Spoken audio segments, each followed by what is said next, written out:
Are playing Red Hand of Doom, Electric Boogaloo. But before I let Patrick take it away, in the doobly doo down below, please see our Extra Life link as well as the Heroes Wanted, as our sister shows as part of the Heroes Wanted collective of shows.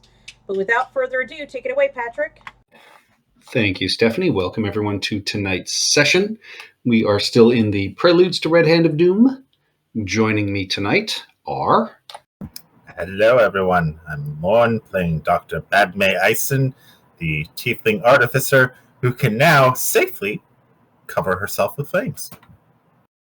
Hi everyone, my name is Chris. I will be playing Maximilian T. Justice, Dragonborn, Paladin of Torm, and Doom! Hi, I'm Ian. I'll be playing Seymour Sunkist, the Warlock newspaper man, and tonight's top story, Chirrup has been replaced by Index as our eye in the sky because it's come to my attention that Chirrup can't fly. We'll have more on this shocking development at 6. But first, Chirrup.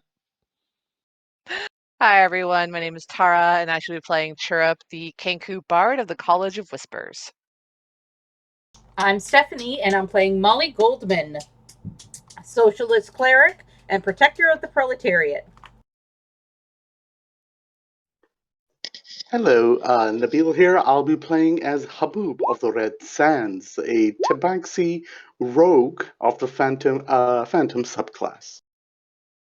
My name is Brendan, and I'll be playing Julius, the Vidalcan Abjuration Wizard.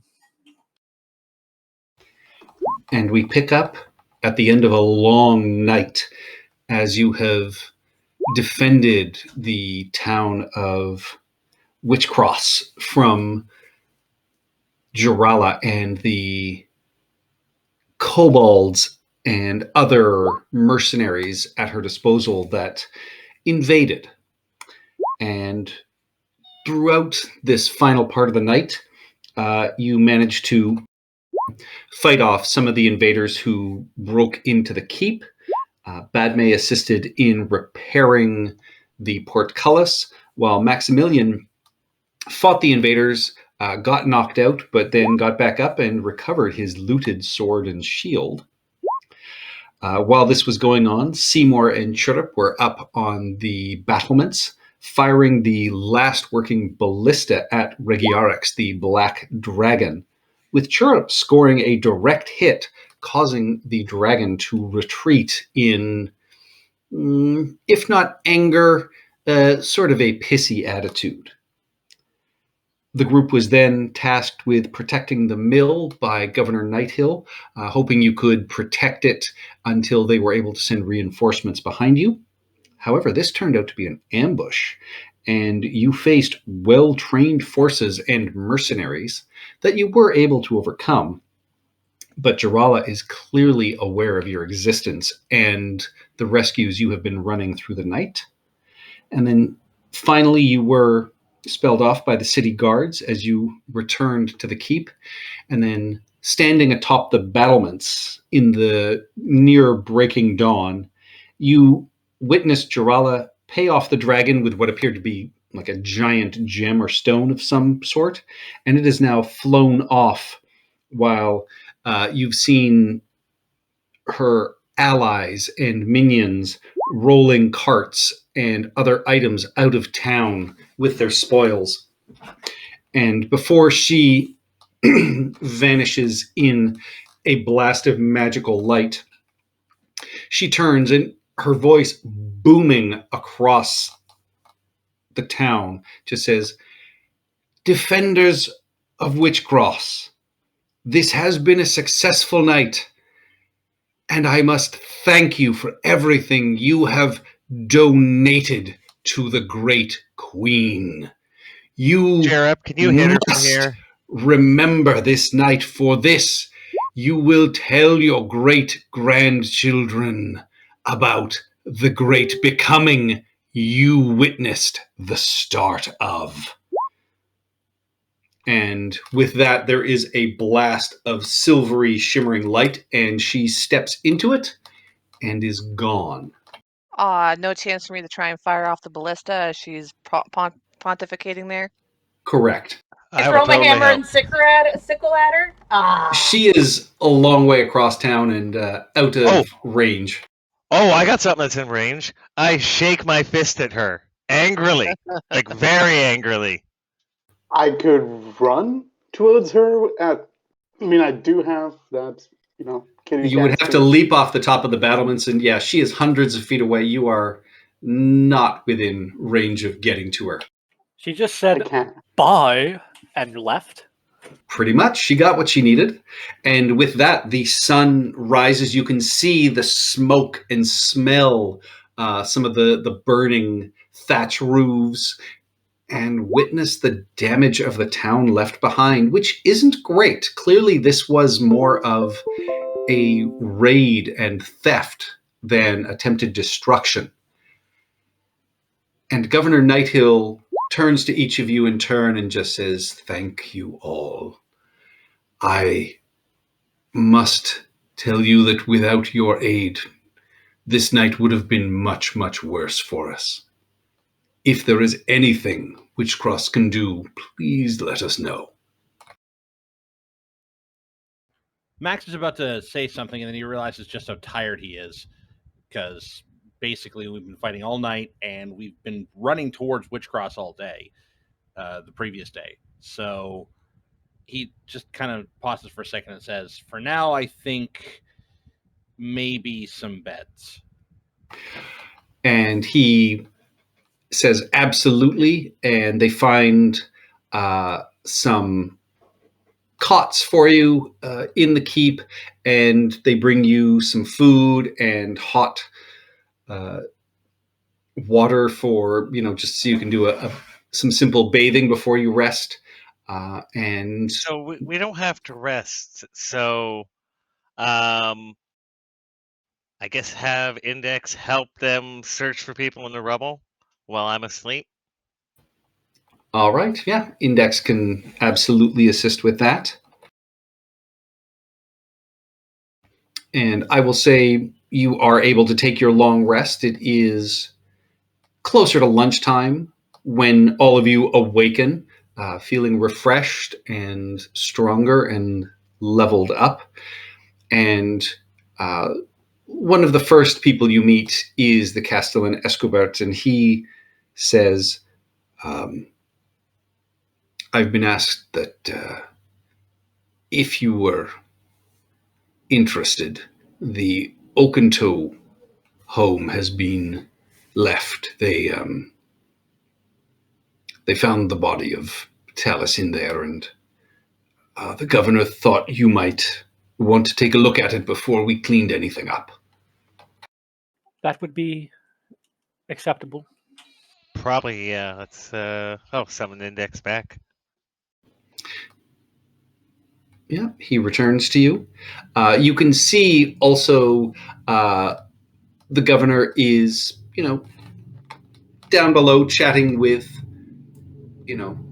various of the townsfolk that were rescued, as well as a bright blonde-haired gnome and a taller, very strapping human who, seems to be kind of smiling and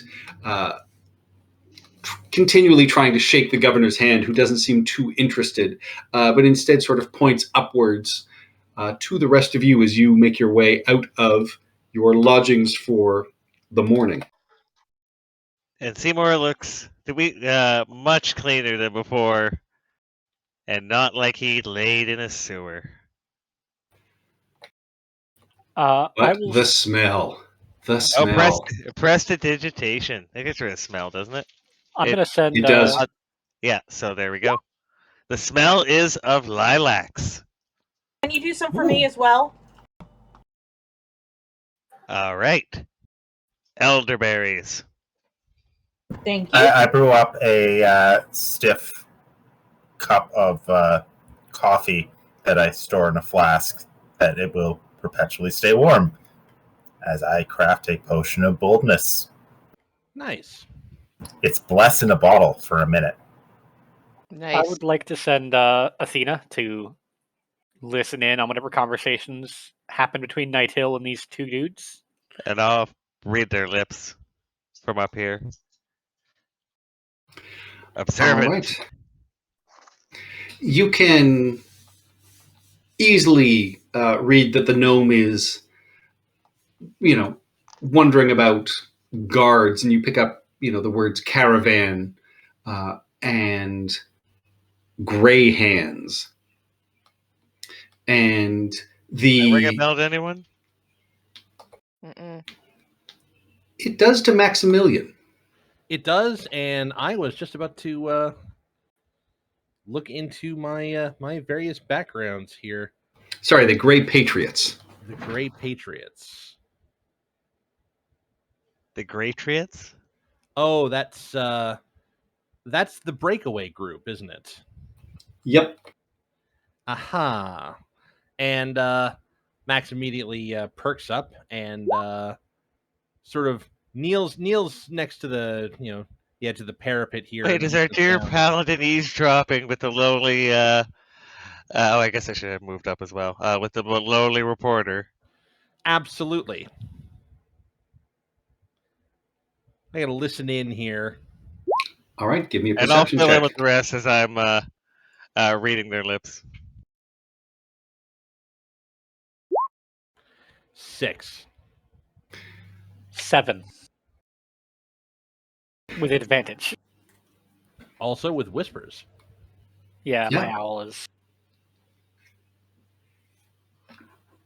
So Seymour, you pick up the most in reading lips, but yeah, it is clearly a conversation of them looking for perhaps protection or somebody to escort them as between these Gray Patriots and the Dragonborn. It is very clear that they think the roads are unsafe for their merchant goods, and they're basically saying they may not be able to make it back up this way if they don't get some help. Yeah, well, if me and Seymour are, sort of conversing on this one, and I'm like, I can't hear shit. I'm telling you what they're saying. Max Trying to will concentrate. Okay, so now he's saying there's. Wait, what about Dragonborn? There's Dragonborn attacking? That was the part that confused me. I don't remember hearing about Dragonborn before. Max just kind of goes down and sort of saunters up behind the governor. Oh, I'm gonna go with Like, that. hey, what's going on? What's everybody talking about? The governor turns and just says, "This is Braden Yill. He is a retainer of the House Cadona and one of the merchant protectors and leaders. They often bring supplies here." And the gnome will turn and stare at you and say, "Indeed, and between the robberies on the road from that Dragonborn that invaded here last night and the Gray Patriots, I could really use either an escort if you are heading down towards Brindle or Denevar. I would be most appreciative if you would just even be alongside us, if you get my meaning." Yes. Sorry, could you say again where were they headed? Brindle or Brindle, yeah. And we're headed back to. I don't know where you're headed. Yeah, I was about to confer with the rest of everybody. It's like, so where do we go now? Seymour would suggest Brindle because that's where the press is going to be. That's where the new newspaper office is. Yes. We Well, need to investigate Talus's mansion first.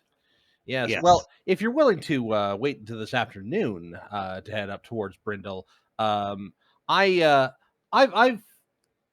dealt with. Well, let's just say that my order has dealings with the Gray Patriots, and we would be very interested in making sure that their particular little hilarious escapades don't see fruition with any caravan, but yours certainly. So if you're willing to wait till this afternoon, We're in no rush. We have to figure out what we have left and recovered, and we're more than willing to stay and help here. And at that, the taller human just kind of pushes past and says, I'm Dagobert Valder. I am here from the village of Basht. I'm certain you haven't heard of us. We are nearby, but we're just outside of Eiselcross. And he fumbles in sort of his bag and pulls out a little flyer and just says, I've been entreating the governor to come to our annual goat mayor election as a way of fostering goodwill between our towns. And he was suggesting that perhaps you as adventurers and oh, yes, it is absolutely time. You'll remember from last year I printed it in the paper. It was great fun, and a lot of the local towns enjoy the tradition. But I didn't realize, what day is it? How long were we in that swamp? Oh, I don't know where my head is.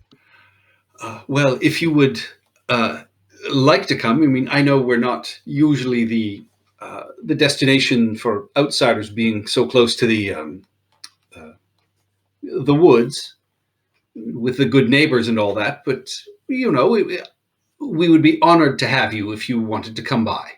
And I mean, frankly, if Jarala and her minions are, you know, on their way, it might be helpful if we had protectors as well, but hopefully that wouldn't be. I don't think there's much they would want from our sweet little village.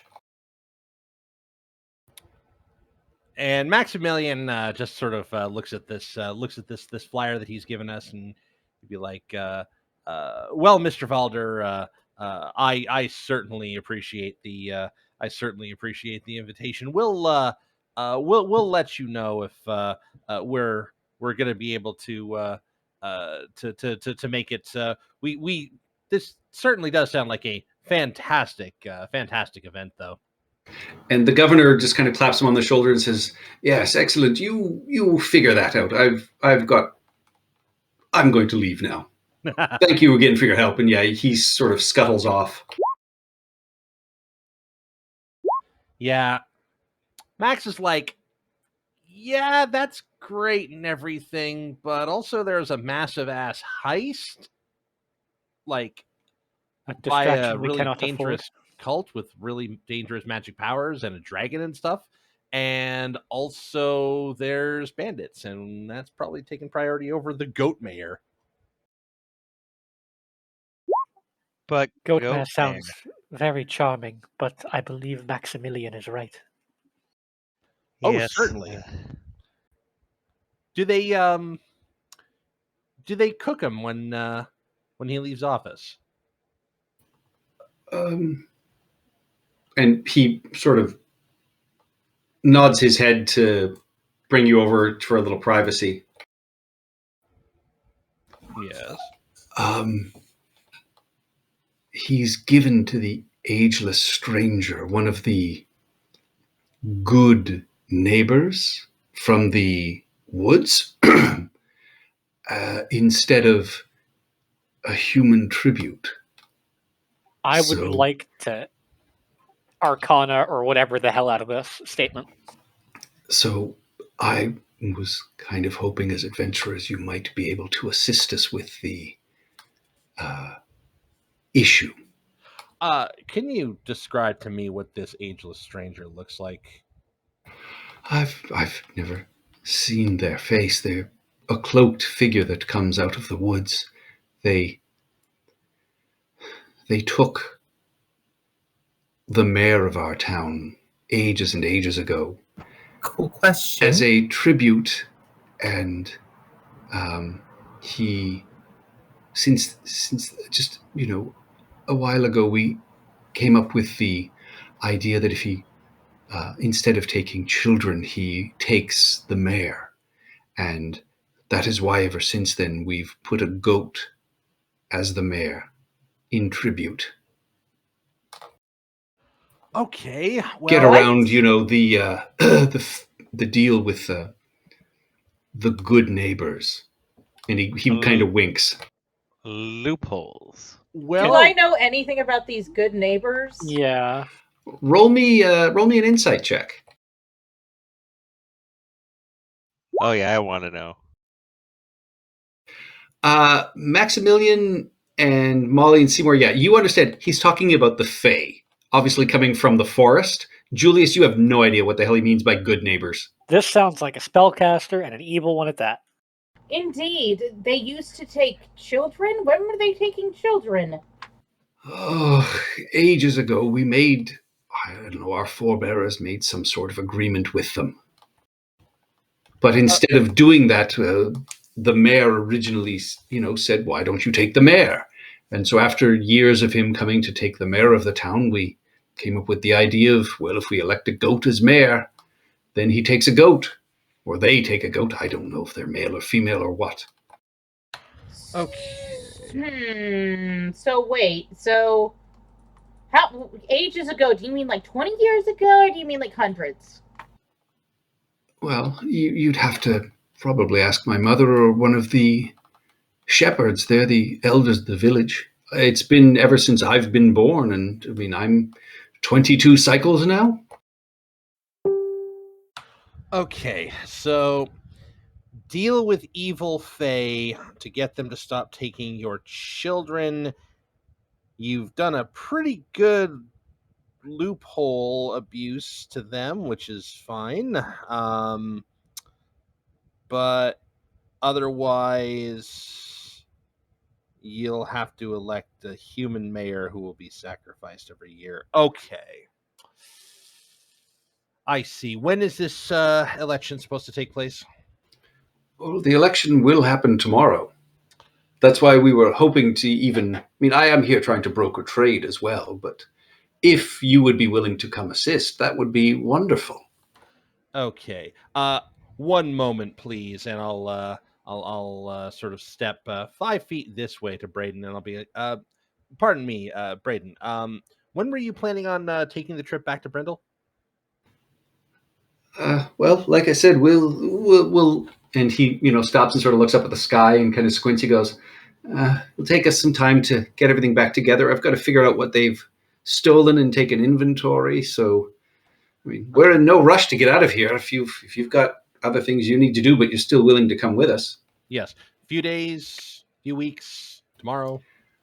Oh, well, it can't be a few weeks. I could certainly hold it off for a day or two.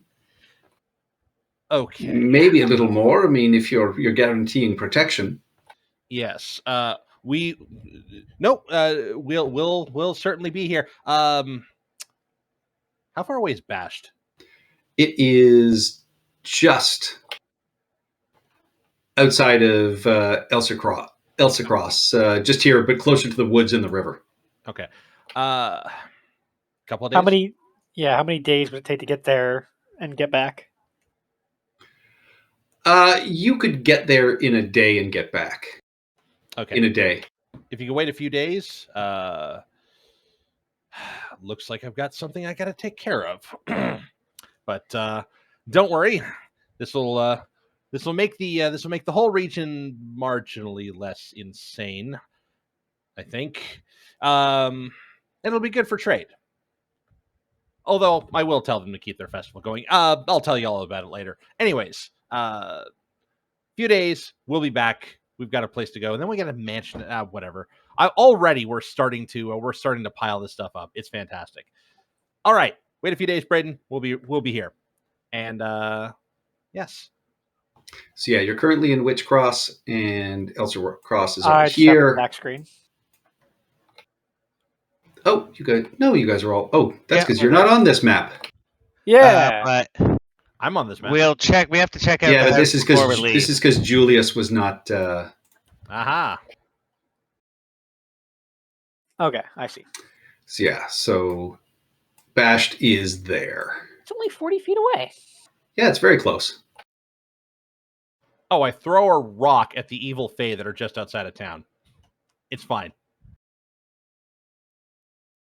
Okay. Well, first we should hit the house here, and then head to. Yeah, and Brindle is no, still got Patrick, this is like 100 miles. In a day? I'm aware. I'm speeding things up for you guys. Yeah. Okay. All right, so let's all get in our car. Does the wagon show up? It has not shown up yet. It will, though. All right, you got a turbo on that wagon, right? Nitro. Oh, it's custom. It's cherry. Ooh, excellent. Full It custom means wagon. it is crafted from cherry wood. Even better, it'll smell nice. All right, let's go check out the Oakentoe Manor. So I gather the party around and be like, all right, listen, I'm after we check this out, I'm not sure that any of you have any reason to follow me. I mean, clearly Seymour and Molly do because their stories, but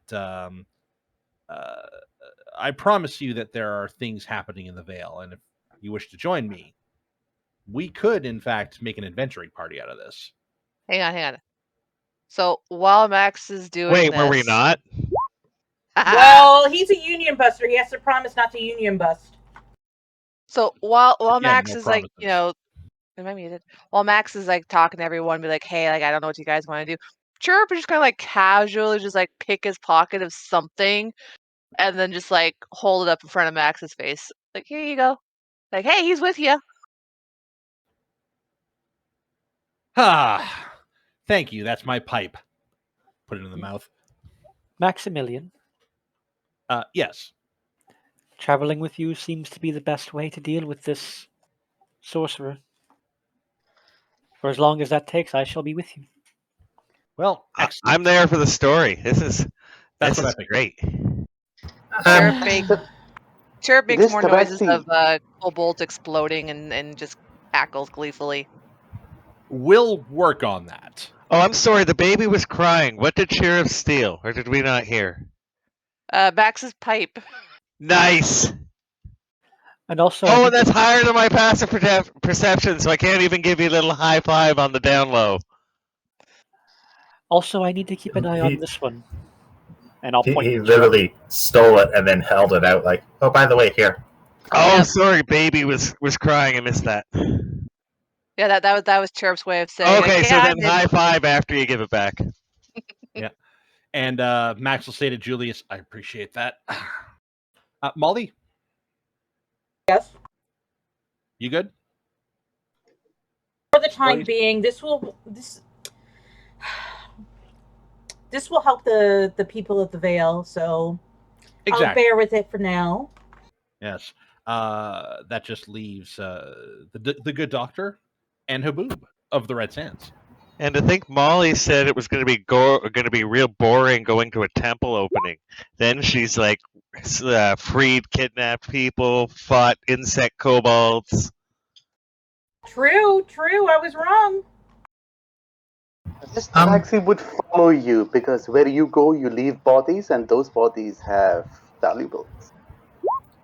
Well, of And- course, there's a bourgeoisie. I'm not sure that this is the lesson that I wanted to teach, but I'll use it. To the home.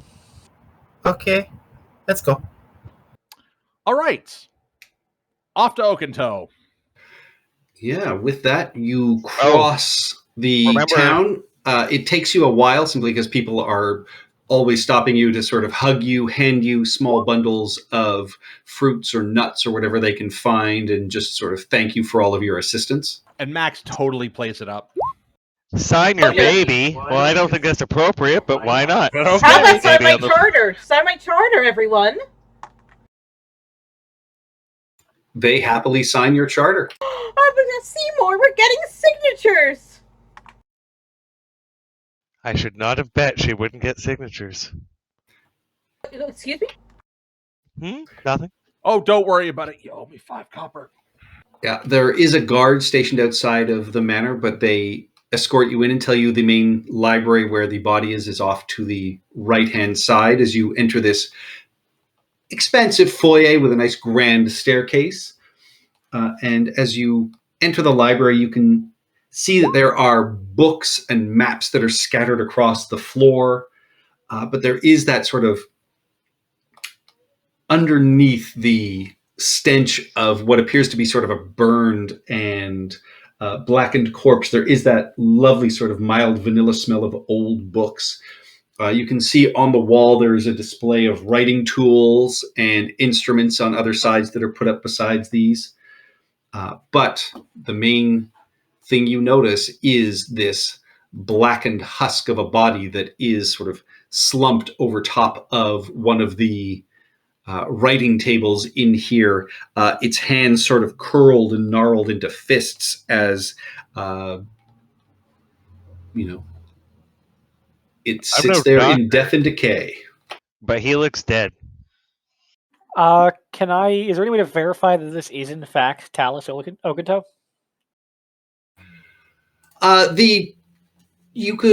I would say the townsfolk would have been able to have identified her and said that, yes, this is in fact her body. Are there any notes anywhere? Give me an investigation check. I mean, there are notes littered across the floor and I across would the like to table help. here. Where are you investigating, Julius? Starting with the desk and then the area sort of around the desk. Anywhere that looks like there's a lot of activity. All right. So I guess specifically the desk, this pile of books, and then the other pile of books on the north side of the room. And you said you were helping, right, Chirp? Or not Chirp, Doctor? Yes. And what's everybody else doing? Ugh. Looking for clues to what they were looking for. Like, we might not find the book they were looking for, but the books next to it might give us a clue of what they were searching for. Yeah, I'm like here something with secret. investigations for everyone. All right. Guidance for everyone. Guidance for everyone. Sorry. Yeah, Seymour, give me an investigation check as well, then, please. I'm gonna flip the coin, Do I get a and guidance on mine? as always, heads is what we want, and heads is odds. That's what you got. No, that After was your Julius, guidance, so roll your coin flip.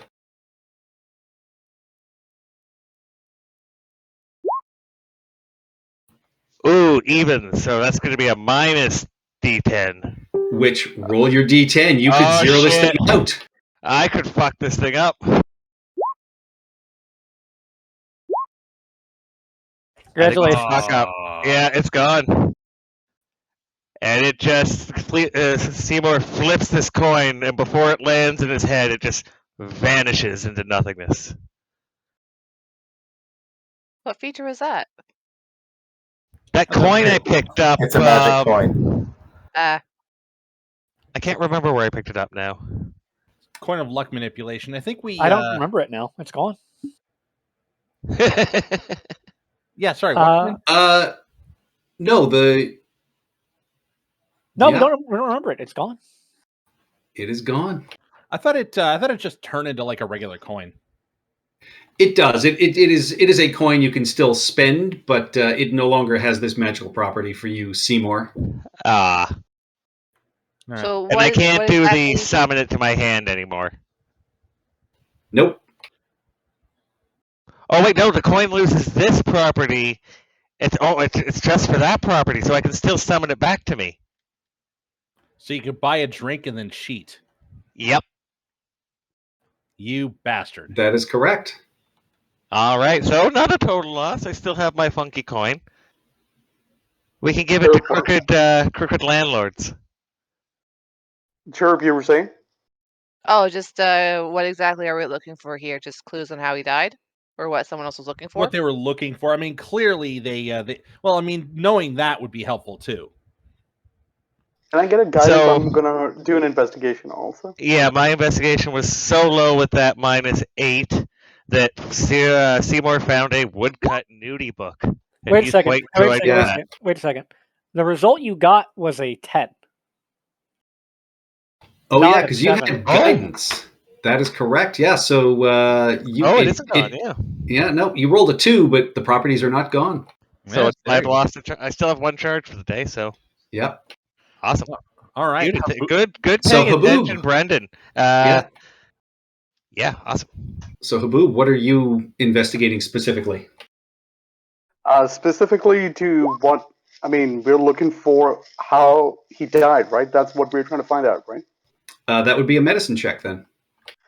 Oh, No, what were we looking for that required investigation of? What might be missing? Well, Julius was checking out the books and notes on the desk. Seymour was checking out the books around what could have been sort of pulled out or taken away.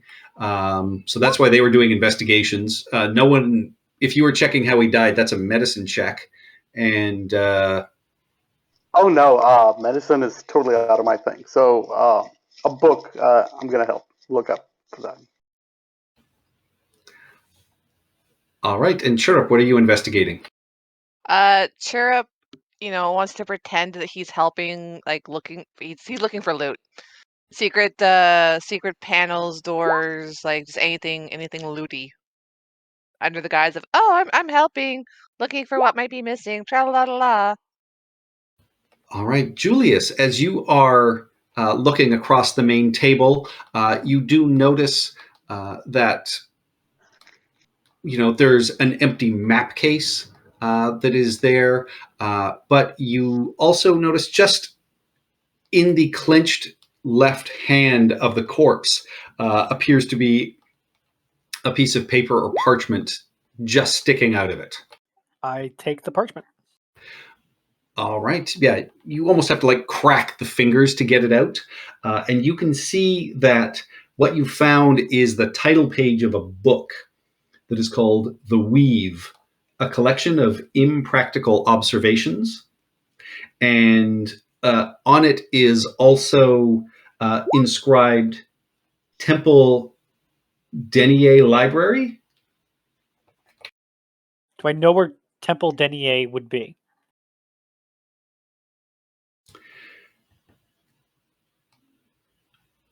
Roll me an intelligence check.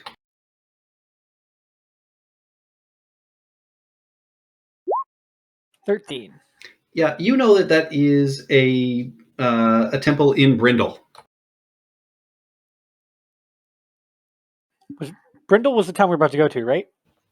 It was a possibility. Yeah. Eventually, after helping out the goat mayor. Yeah, Haboob. Don't say it nicer than that. The goat mayor. Haboob, you, as you are investigating a line of books, much along the lines of Seymour, you scout out ones that are missing. And you find there is a collected set of what appear to be memoirs of Tanamir the Blade. And as you are looking around, you notice on that something that had clearly been looked for but seems to have fallen out of a book that was taken appears to be a verse of a poem. Oh. And there are some notations on the bottom that have the town names of Talar and Neiman Gap crossed out, and then Douth and Prosser is actually kind of underlined twice.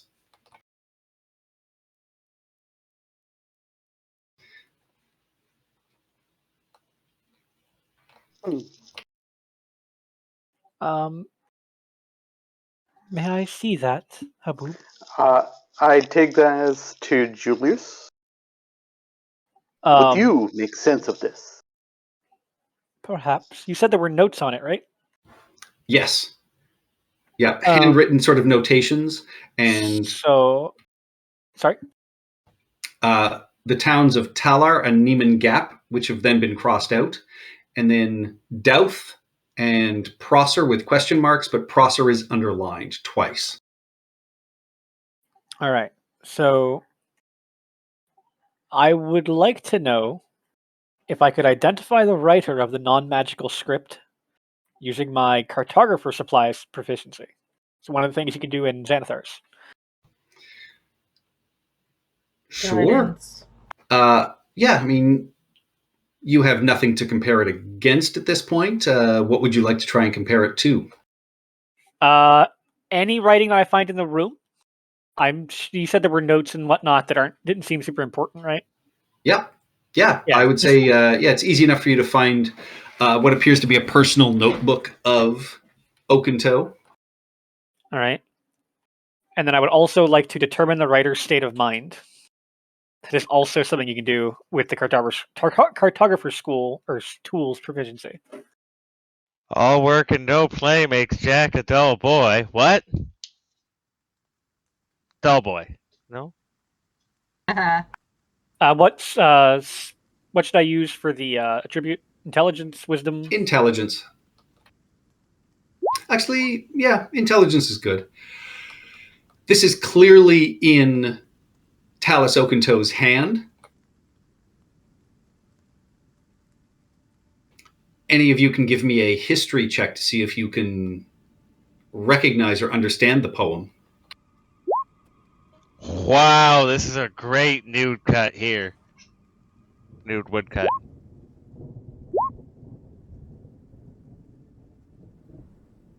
The cat rolled highest. Meow. Plus 6. Still waiting on Molly. Sorry, I was distracted by Bebe.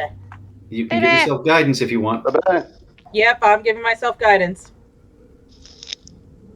Come on, get a 20. Oof. For fuck's sake, Ooh. people. I know the history of the regular people of this town, not of nobles. All right. So we failed. Yeah, none of you recognize Well, 13.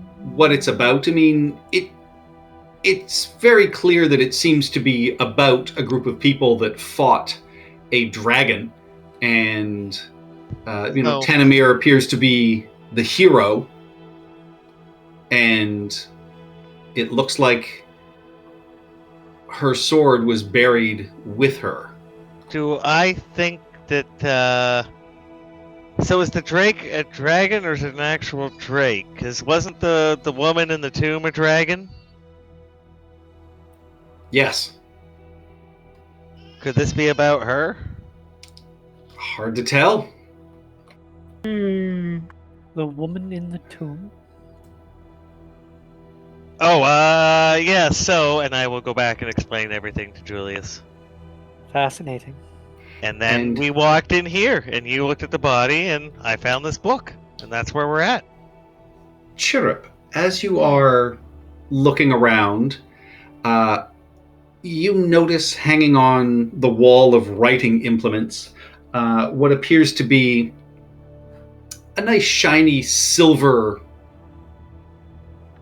implement. And you also notice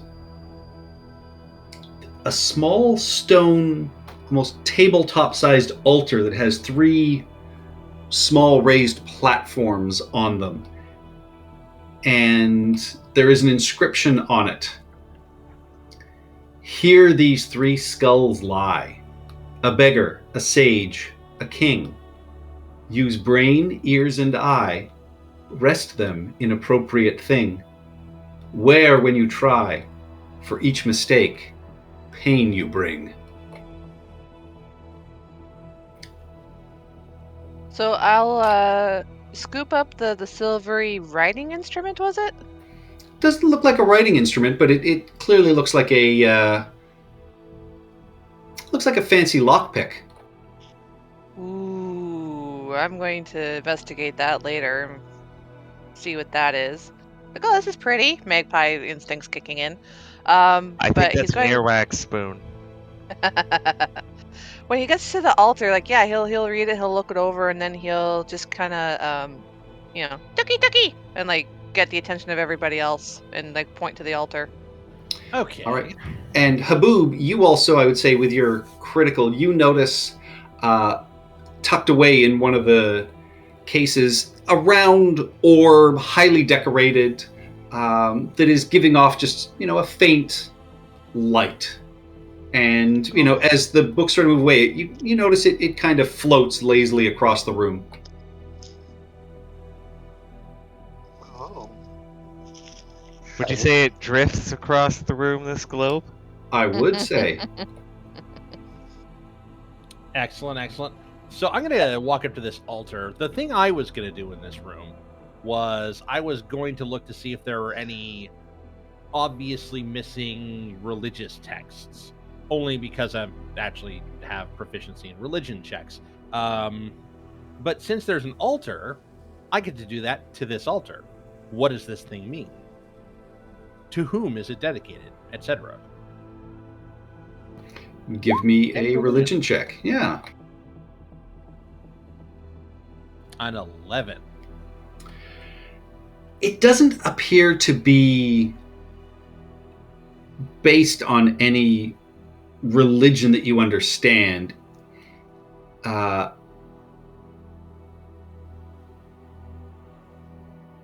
As you are looking at it, it appears to be an altar, but not a religious altar. As you look at it, and you just don't pick up there's anything actually religious about it.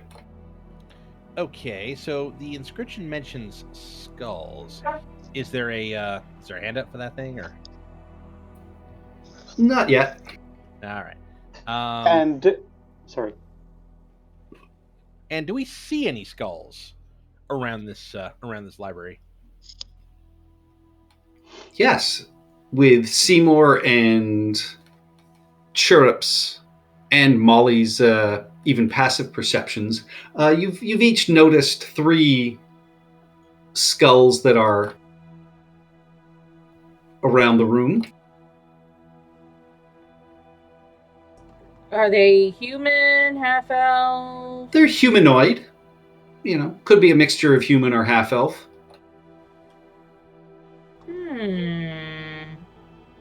Let's see what I have. What do the skulls? So they're like one's gray, one's kind of rusty, and the other's kind of brown. One is very white, one is sort of yellowed, and then one is missing its lower mandible that is also yellowed. So here these 3 skulls lie: a beggar, a sage, and a king. Use brain, ears, and eye. Rest them in the appropriate thing. Where, when you try, for each mistake pain you bring. What sort of bourgeoisie nonsense is this? And you notice that looking at the top of the little, tabletop stone altar, on top of each of the platforms are designs. The one on the far left looks like a bowl. The one in the middle appears to be a group of books. The one on the right appears to be a crown. Okay, So there's the beggar, so- sage, king. Yeah, that part's easy. It's to figure out which skull is appropriate to each thing. well, see, that's I- the stupidity. The stupidity of this is that Which we're all one? I pick equally one. able. I go to all 3 and stare deeply into their eyes, looking for some sort of clue. No clue as you stare into them. As each of them was picked up off the shelf, though, the first one that was picked up, you heard just a whispering that says, "When people were rich, I reap, for they pass me their hard-earned keep." Well, that could be king or beggar. The second Yeah. one No. says, "Thoughts in my brain, they storm as I watch these fools perform." Well, And that- the third could be skull, when beggar you- or sage. The Like the third, king. the third skull, when it's picked up, says, "When I speak, I raise my wrist. I ask politely rather than insist." A beggar. But that could be Sage. beggar. But that could be beggar or Or king. that could be sage. A king would Which- never. A king would Can, never. can we get all 3 in writing, please? Thank you. Done. There. And which skull had the best teeth? None. They're all British. A king So- collects taxes, Which means Skull 1, at this point, I believe Skull 1 is most likely king. or it could be beggar. Skull 2 could be king because he's watching fools perform.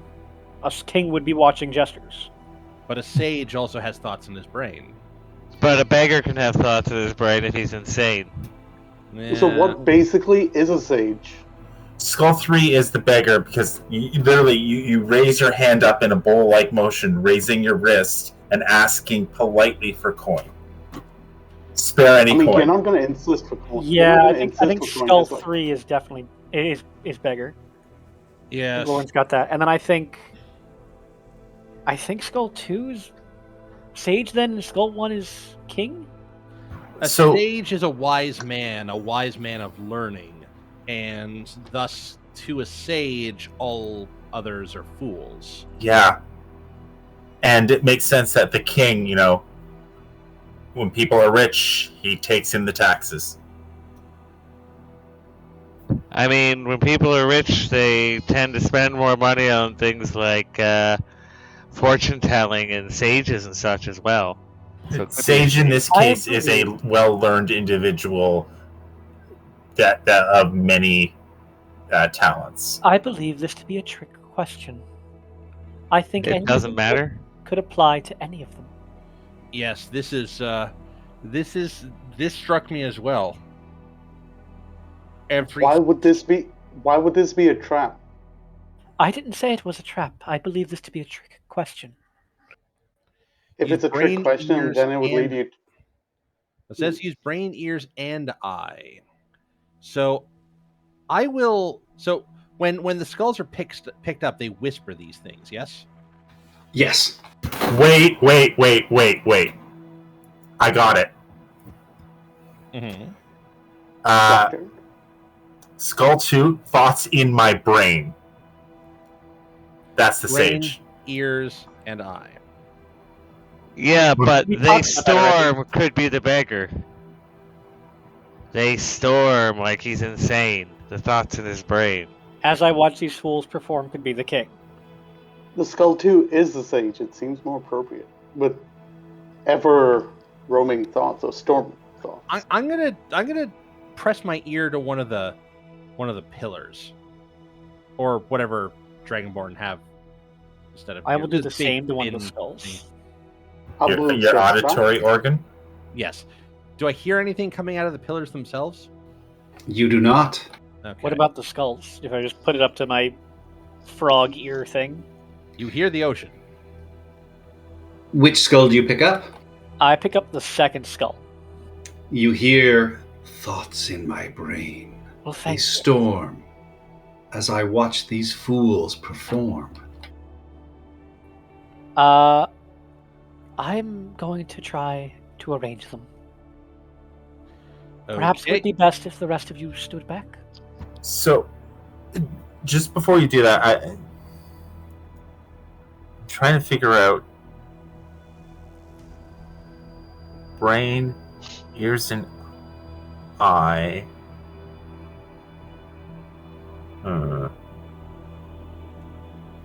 Yeah, I have no clue. I'm going to put skull 1 on the crown. Okay. I'm going to put skull 2 on the book, and I'm going to put skull 3 on the bowl. As you rest the third skull, there is a psychic wave. I need everyone to give me an intelligence saving throw, please. Damn it. God, I thought making y'all back up would cause it to only hurt me. Yeah.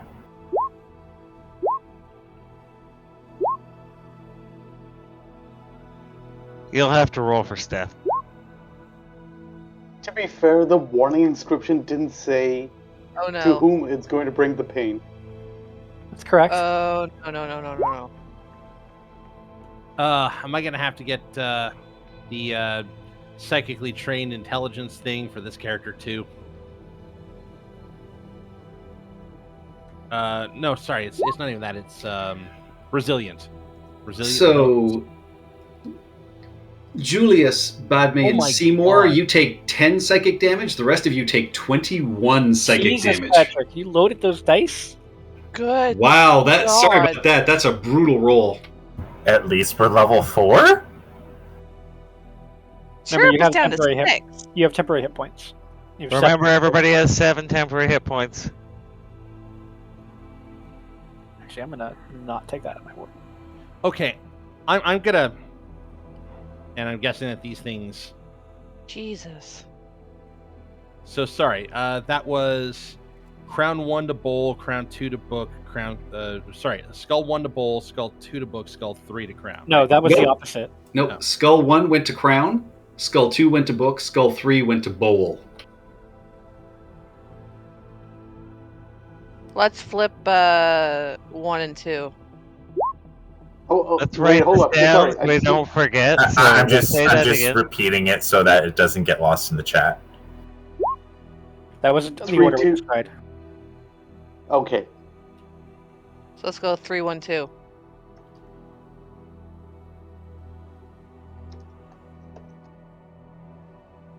That's what it Chirrut was, is right? going to leave Yes. the room. I do. Yeah, I'm believe- Yeah, gonna leave the room as well. I think anyone not in placing skulls will leave the room. Who's got Leave mage the hand? building. No, exactly. Anybody has a mage hand? Wait. I've learned in my Mage. time that attempting to circumvent things like this via mage hand rarely works. Well, that's why we got a 10-foot pole. 10-foot poles don't allow for fine manipulation. You were more True. than 10 feet away. But we can use. Oh, but we can do both. If we do this, we have to take it. There's no way around it. Okay. Yeah, we're all going to be out if it's not right the second time. Okay. Well, I think anybody who's actually hurt should probably properly Yeah. leave the building. I'm Yeah, leaving. I'm out. What's- I'm out. What would I expect the range on this to be, Patrick? You're not sure. You didn't hear the guard yell out, but the No. guard could be dead on the steps. I checked the guard. He's fine. Okay.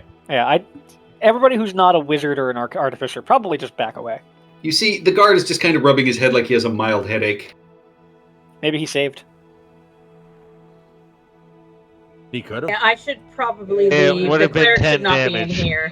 Oh no, a guard would still, even I think taking 10 damage would be very badly hurt. Yeah. It didn't affect him. You know, Oh, you could feel it, but he Steph. took no damage. All right, which two do Steph, you you guys took want? 21 hit points. What? Remember, you rolled have 7. You have 7 temp. Remember. Okay. So you took 14 total. Is your actual damage taken? All right, so Haboob is already gone. Who else is? I'm Molly's leaving. Okay. So, Also, I'm outta I here, don't want to bye-bye. be. Maximilian, you should Sorry, leave. I don't want to be next to the building when they try it again. I want to be 60 feet away from the building. Like, All right. feet. I am not He's taking using any his chances. swiftness. He's getting out of there. He's Yeah. bonus Yep. actioning. That took more than half my hit points away, so I'm gonna back off. as Are you well. going to leave the building as well? Yeah, probably. I think Seymour's. Say yes, say yes, say yes. If you don't have proficiency in intelligence saving throws, it may be wise to not be here. Yeah. I actually have intelligence saving throw And- proficiency in that. Yeah, but you're but I'm like still leaving. 3 hit You points. rolled a 5, that's all. Yeah, I Um, just sucked that roll. Which two should we should probably swap two, right? I just Green. don't know which one is the sage because that seems like to be the least likely of any of them. Well, hold on a second. Before I want to look at this puzzle again, right? You guys are not in the room. It is I think- down to Julius and Badme. Right, I think okay. Skull 3 going into book 2 or going into the books. I think 132.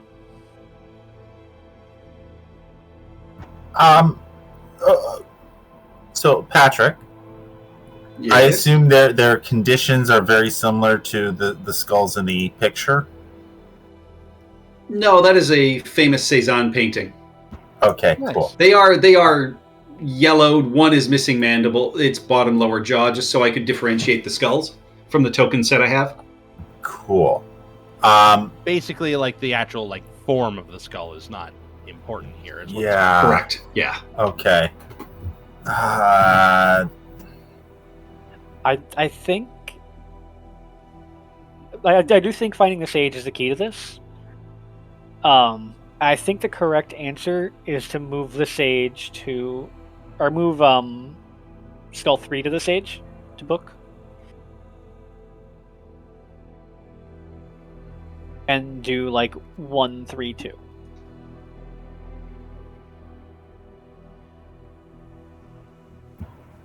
Yeah, I think so as well. I'm going to commit to that and do 1, 3, 2.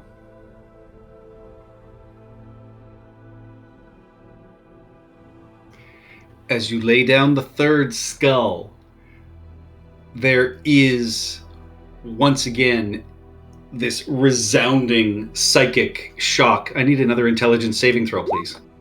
Yeah. Jesus Christ, Yeah. again? Yeah, well, you each take 10 damage.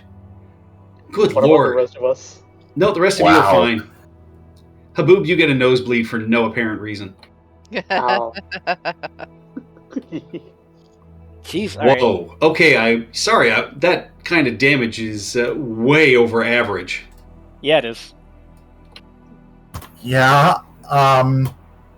Average is like So 15, I'm not there. Sorry. 14 or 15. Not even. So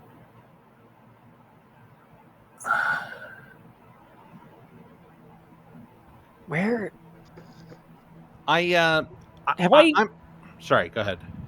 have I heard of anything in the past that might help me with this in any way? Am I familiar So- with any concepts? well, I have Give me an insight intelligence check. I can't help with this, can I?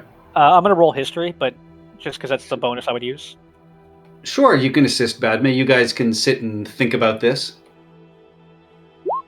23.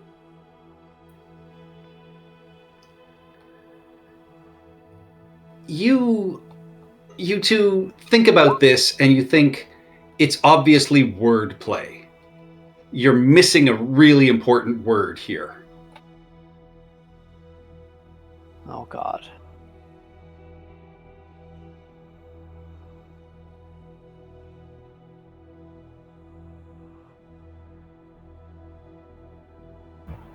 Oh God! It is a Speak. wordplay. Speak. Hear these 3 skulls lie. Oh my goodness.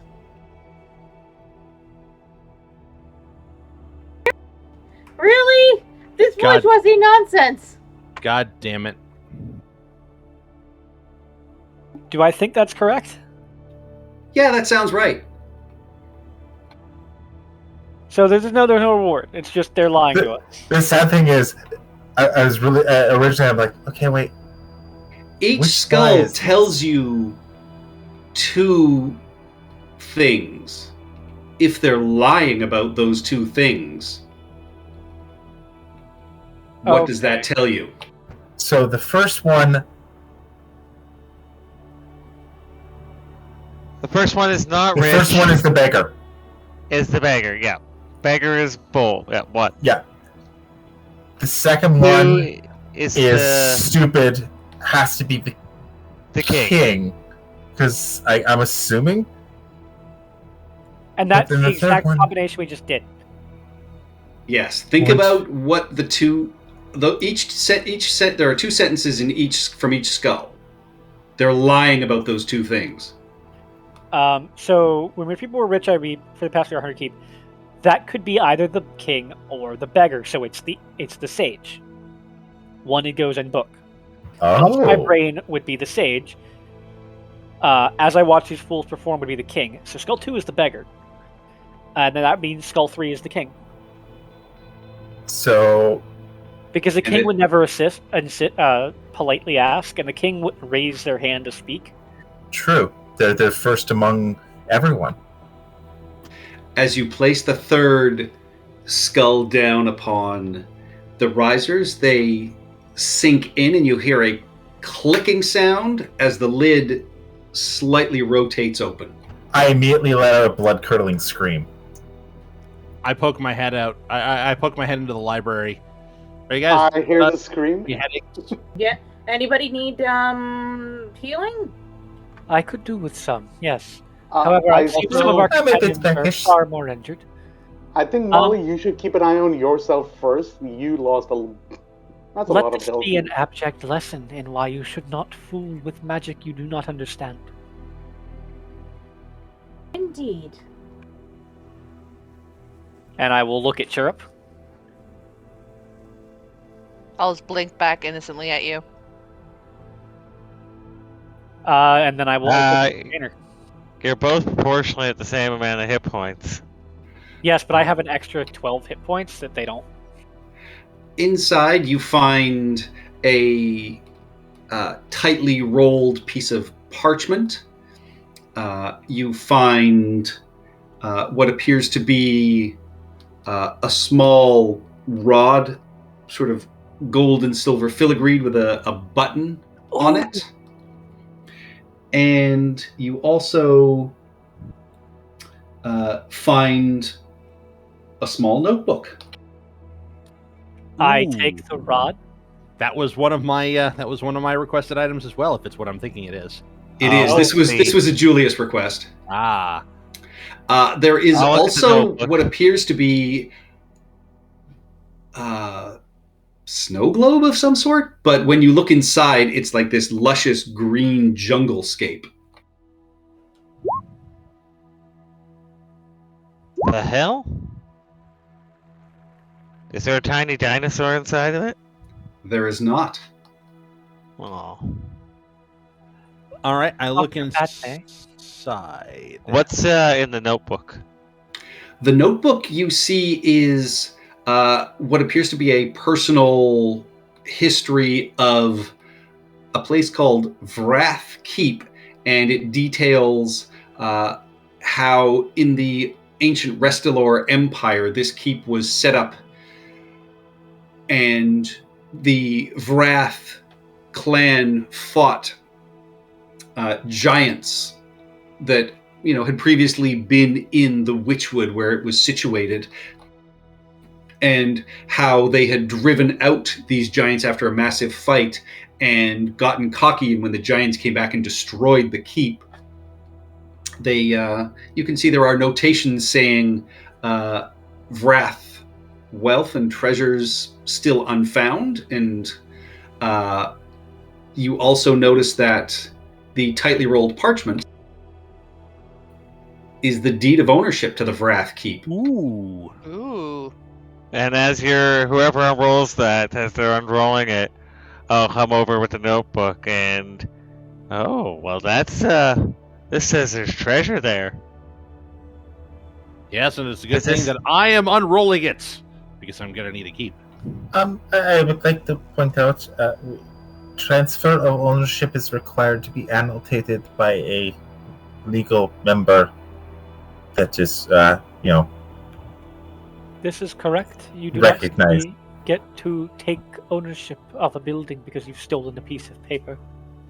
However, I do not believe she has many dependents, and This is also for a different name, so it doesn't look like they own the keep either.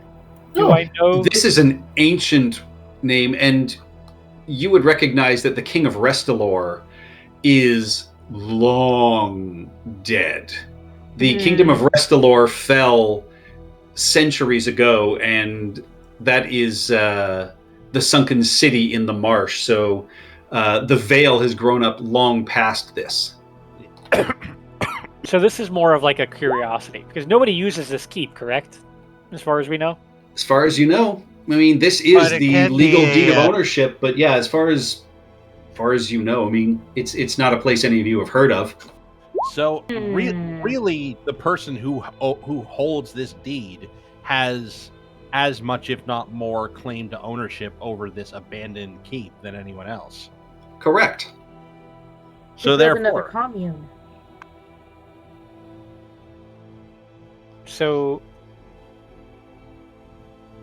what all? Okay, so we have that. But do we have the have- location of the keep in the notebook? Yes. All right, I will put that away. Good, so we can find that later. yes, as much as much as I'd like to go delving into a keep that's been, sort of ruined and buried in swamp water for centuries, and probably filled with all sorts of bog-based undead, or other horrible things, looking for potential and unspecified treasure. We do have a few other things we need to get done today. Indeed, we need Yeah, to do you deal want me with to this- keep the keep with the notebook? I'm gonna just keep it all together. Yeah. Yes. So the location of the keep is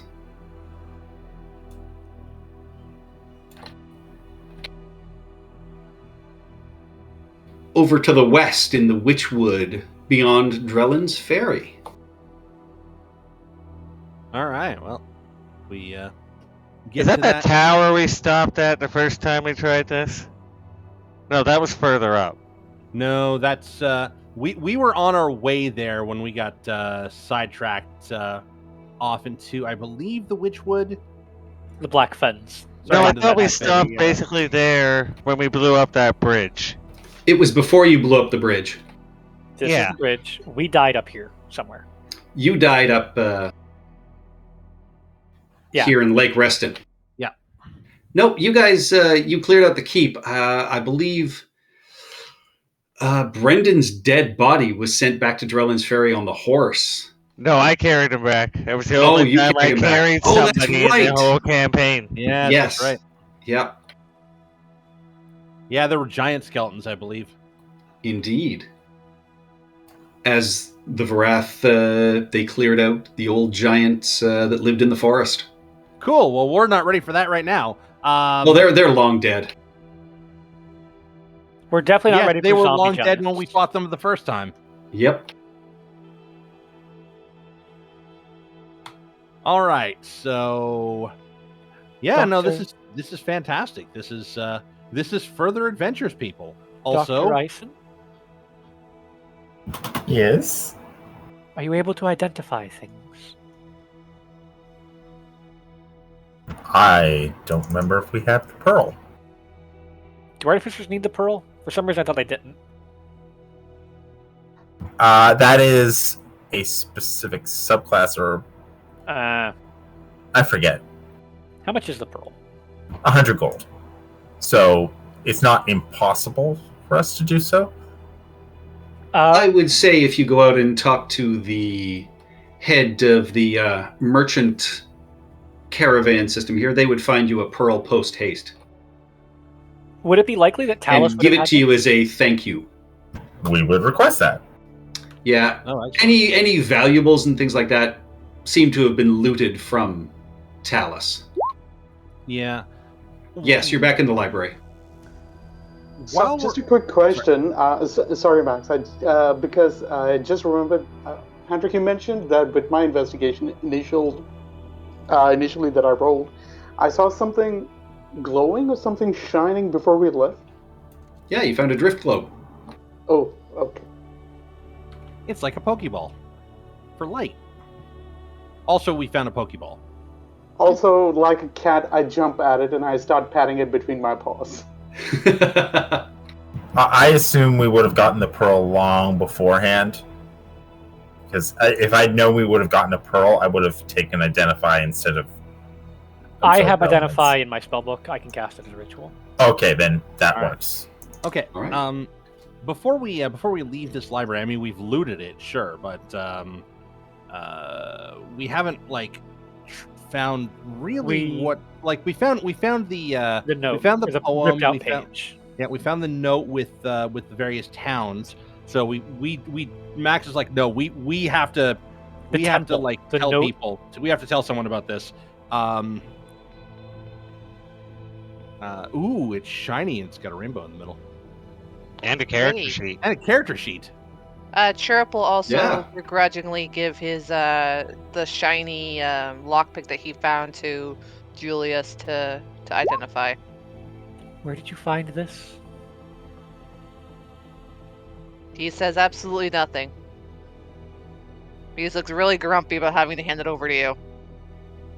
And I swipe it from Chirrup's hand for my soul. I'm going to take time while we're doing stuff to start slowly Yeah. identifying things. Yeah, the rest of you can take a short rest if you wish. So you recognize this as Locksmith's Bane. Ooh. So if you roll a natural 1 on a attempt to roll to pick a lock, it just casts knock and then disappears in your hand. Yep. Like, nope, you're opening this lock now.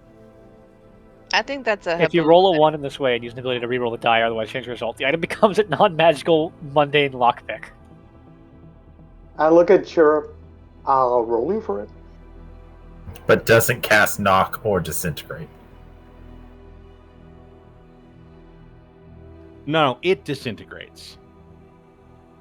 Yeah, No, but like still I a already good have like lockpick. the Cloak of Elven Kind, and you're the rogue. You're the thief of the party. So I mean, if you want it, you go ahead. I very nearly took proficiency in Thieves' Tools. I have proficiency in Thieves' Tools because it's When a I- class skill.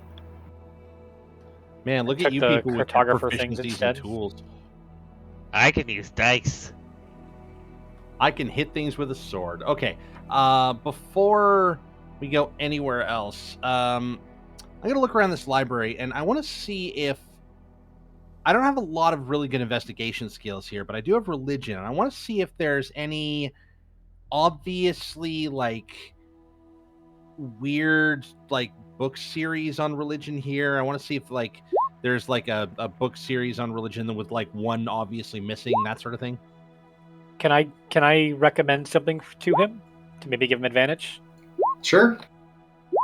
I was coming here to speak to Talus about a group of druids, the Circle of the Scale.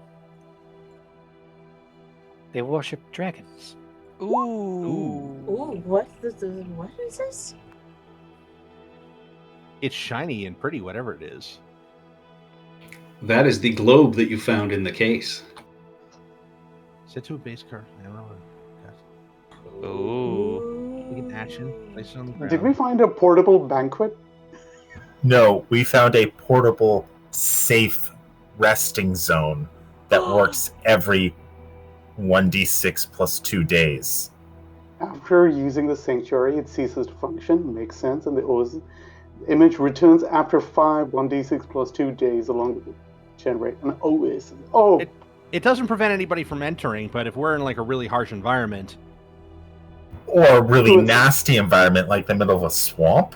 yeah, we can So just be it's like, something- nice cool forest. so it's like very similar to Magnificent Mansion. No, Magnificent Mansion is better because you close the door. Yeah, you can Yeah. literally say only these individuals can come in. Oh, Yeah. Hamana. It's why it's a very high level spell. But still, it can feed you, it can satiate you, it can give you a nice, comfortable place to rest. Yeah, no, it's good. I like it. I wonder if I can get a pretty penny for it. Probably. It's likely a useful thing we should hold on to. Yeah, that might be helpful.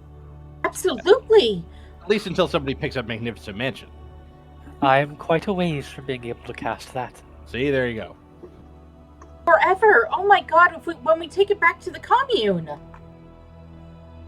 It's only every 1d6 minus 2 days, but Pl- still Plus 2 days. plus 2. Ooh, once every week. Still, Yeah. it's not bad. Go on a camping trip. All right. So, Yeah, so give me that investigation roll with advantage, Max. okay. Investigation or religion? Investigation. Bugger. 16. 16. With Julius telling you to look for druidic religions and Circle of the Scale, you do find a section that you think would hold that, and you do notice that there are a couple of books that are gone from that location. Okay, and that's on the Druids of the Scale. The Circle of the Scale, yes.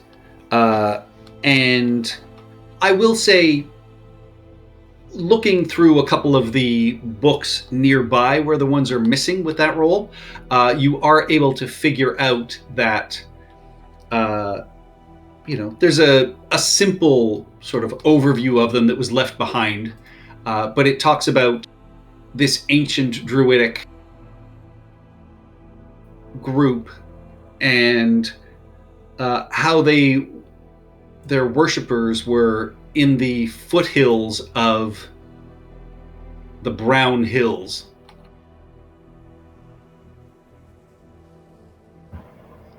Would it be possible to have given the area a once-over after casting Detect Magic as a ritual?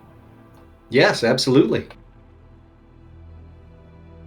I was hoping you would do that because this is the second location I have placed this. On this wall of tools, besides the Locksmith's Bane, another, there's all these sort of antique writing tools and things like that. But there is an odd tool that glows and catches your eye, Badme. Ooh. An all-purpose tool? It is. Yoink. All right, so now we've looted the dead librarian. Yep. Chirp sees nothing wrong with this. Max is Things a are more little useful. conflicted on this. Maximilian, things are more useful in our hands than they would be in the hands of whatever god or townsfolk. Yes, necessity. This is the downhill path to ruin and madness. And As they've evil, been but necessity doing- always triumphs, doesn't it? Sorry. As they've been doing that and looking at those items, Seymour's going to toddle off and look for the drinks cabinet. Yeah, you find it on the far side of the home. There's, a lovely little games room and parlor that, appears that a couple of people maybe slept rough on the floor or in the chairs. And the drinks cabinet is fairly well stocked, but most of the bottles have been emptied or drained. You find in the back, though, still in sort of a box, a very nice bottle of rum. Oh, I will pull that out and return to the party. Drinking from the bottle. Seymour, What? It's 12 somewhere. It's after 12 here. You guys slept Oh, in. yeah. I forgot. Seymour, Did we Are have a long rest? You had a long rest where you leveled up, but you've just had Oh. a short rest after the psychic damage from the skulls. yes. Seymour, there's Okay. already been one trap which has caused quite a bit of damage to us. That's why I'm drinking it. How do you know it has not been poisoned? Seymour will take a swig, swish it around in his mouth, look thoughtful for a moment, swallow. Seems good. Seymour. Oh, I need you to song of rest, everyone. I yes. almost forgot that. Thank you, Haboob. please do. Yeah, no, the rod is just a straightforward rod, so you can just drag that into your inventory, Julius. It doesn't get a separate card. Oh, Yes. Well, these other ones came from the Griffin saddlebag, so that's why. I don't know Did you when I'm end up going to use buying this. it? You're going to use that whenever there's a door that needs to not close, or a spinning Yeah, no, trap I or know something when like I that. would use it. I don't know when I'm going to use it. You know what I mean? Oh yes, no, absolutely. It's there for fun, fun with physics. So, sorry, Chirp, how much did you roll for Song of Rest? Hang on, I got too many screens open because I was updating the list there. 4, I'll thank get you. 4.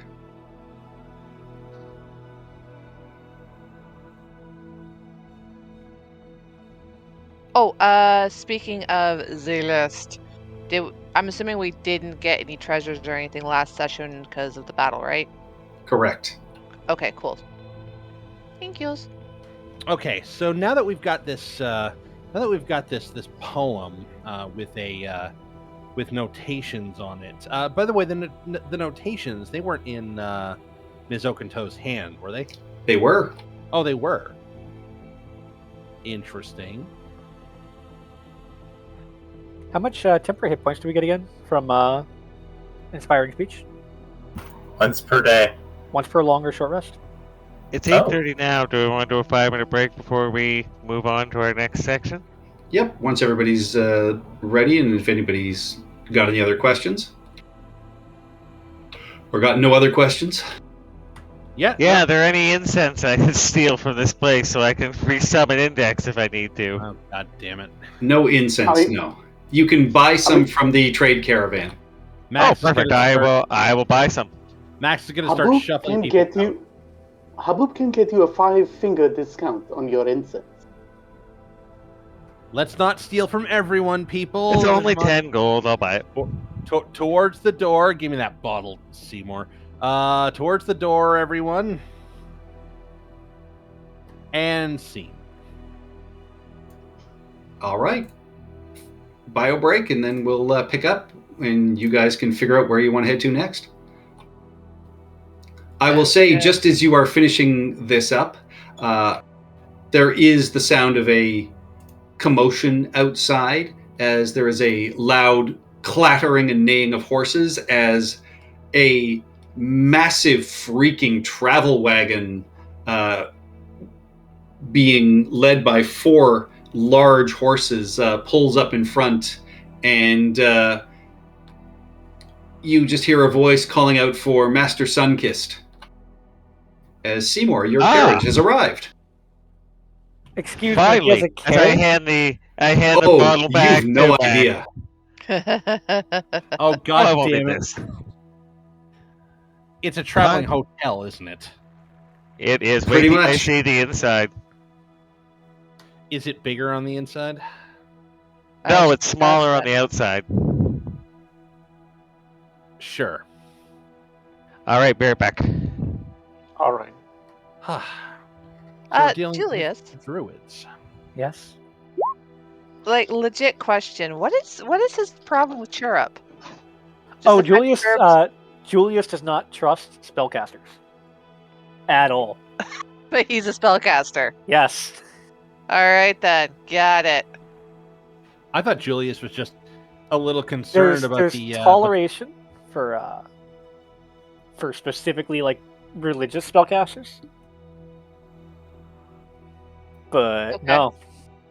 I thought, Uh, I thought Julius was just concerned about the spellcaster who seems to be exceedingly thrilled about the, messy, gory destruction of. Oh of yeah, her no. family. That's why he's particularly concerned about Chirrup.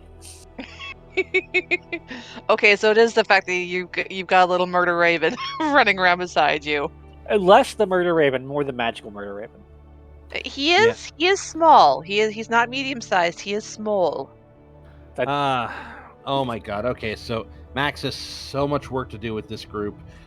He's got to talk to. You're hurting fucking cats. This is fantastic. He's got to talk to literal cat who won't stop stealing from things. The bird that also won't stop stealing and also seems killing. to derive a little too much joy from the killing part. The alcoholic newsman. You got to hold an intervention for Seymour. Julius. Don't is not forget about the causing- doctor with loose morals. Julius is causing no problems for you. Julius far. has yet to reveal the horrible side of himself. Julius was raised by the priests of Kalimvor. He's a good guy. See, Actually, he's a there- neutral guy, but you know. Yeah, see, there you go. Molly got to talk to her about the evils of communism. Julius supports the unionization of workers. Oh God, you two. All right, there's the horrible thing. All right, I found it. Okay. Now you know what it is. Unions is the horrible thing. Unions are amazing. Max is a lawman. So it doesn't mean Police officers union. yeah, but this is, Yeah, but cops That's are good. hypocrites in this field. Besides, it's not a union; it's an association. They're totally different. With a widows and orphans fund that everybody needs to put into. See, there you go. Absolutely. Now, wouldn't you like to donate to the police association's widows and orphans fund? I mean, it's for a good cause. Or we can continue with your speeding ticket, sir. All right, let's take our bio break. You guys take Yeah. 5 or 10 minutes. Okay. You can buy any mundane item you need from the merchant wagons up to including potions of health. I will buy a couple potions of health. You guys have the gold for that? I don't. Chirp does. Of course, Cherub does. Julius has the starting gold. I got like $30. I'll be Yeah, I right got 38.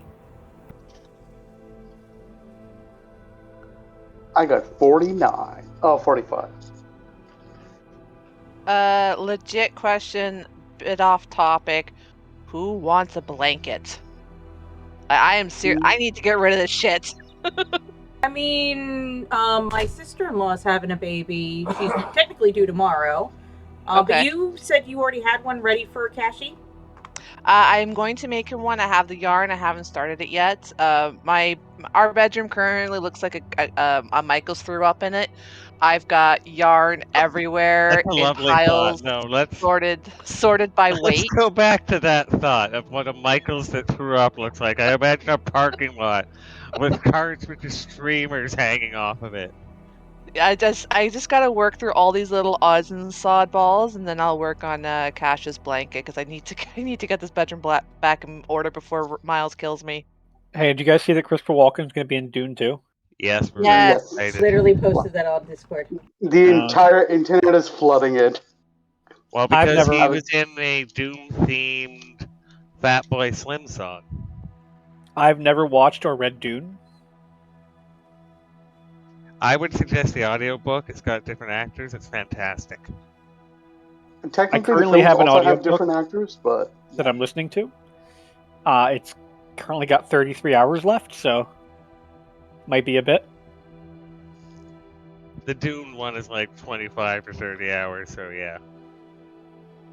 It's a beefy book. I'm listening to The Rising Sun right now.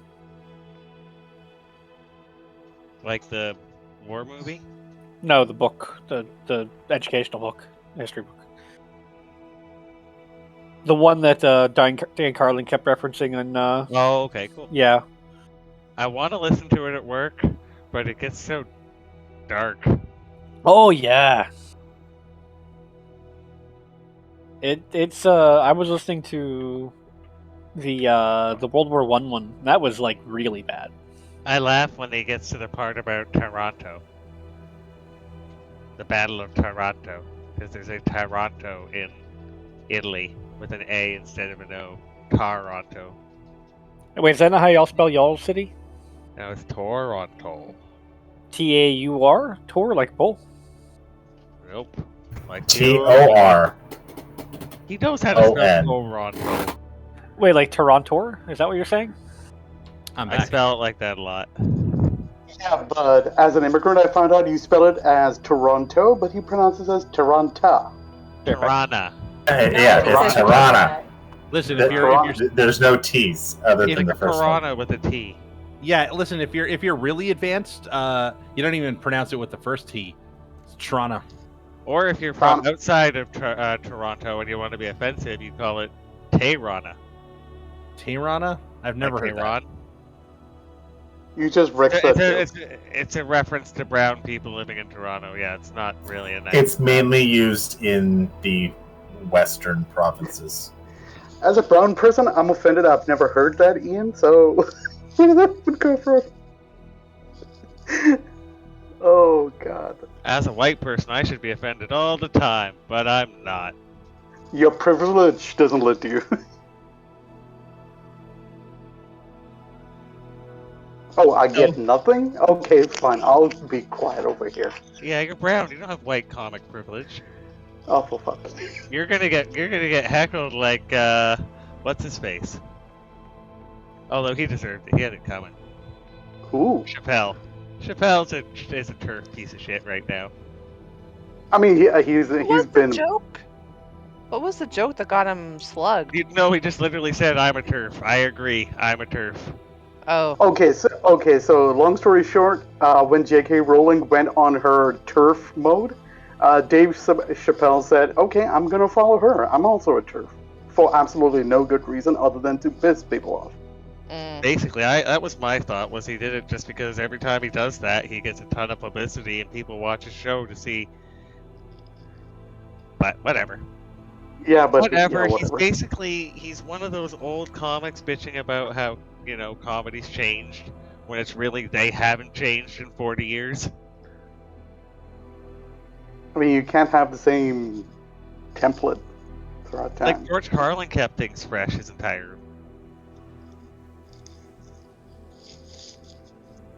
Yeah, But not George everybody Carlin- can George Carlin. Never punched down. That's the big difference. There's comedians that are willing to punch down, and those are the ones that I really don't have a lot of time for. You can punch across, you can punch up, but if you're gonna make jokes, make them good jokes. Like, what's his name with the puppets with Punch Down?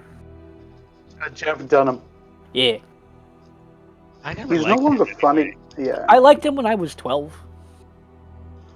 I feel like that's the worst insult I can give to a comedian. anyway. Yep. Yeah, pretty much. You guys remember Dane Cook? I liked him when I was 12. Yep. Yep. Oh Same. God, he doesn't Same. exist. Well- He doesn't exist. Okay, I liked him in high school. Let's just put it that way. Have you Uh-oh. seen what he looks like now? No. Yes. He's had Oh wow. a lot of work done, and not in a good way. Tim Jeffries. He looks like a Jim stupid. Jeffries. Oh, that Australian Jim Jeffries. Yeah, he's a punch down kind of guy. Yeah. Miles loves him. Listens to his podcast every fucking day. I mean, yeah, comedy is subjective, so I'm not a fan of Jim. Give me I mean, one I'm- of the classics, like Who's on First or the typewriter gag, and I will be entertained for as long as it goes on. Ooh, Dane Cook. He looks like he's trying. He looks vaguely like that person who's trying to plastic surgery themselves into looking like a cat. He Yep. He was always an asshole, and now he just looks like a puckered asshole. Yeah, now he just looks like an asshole. No, sorry, Dane, can't go back.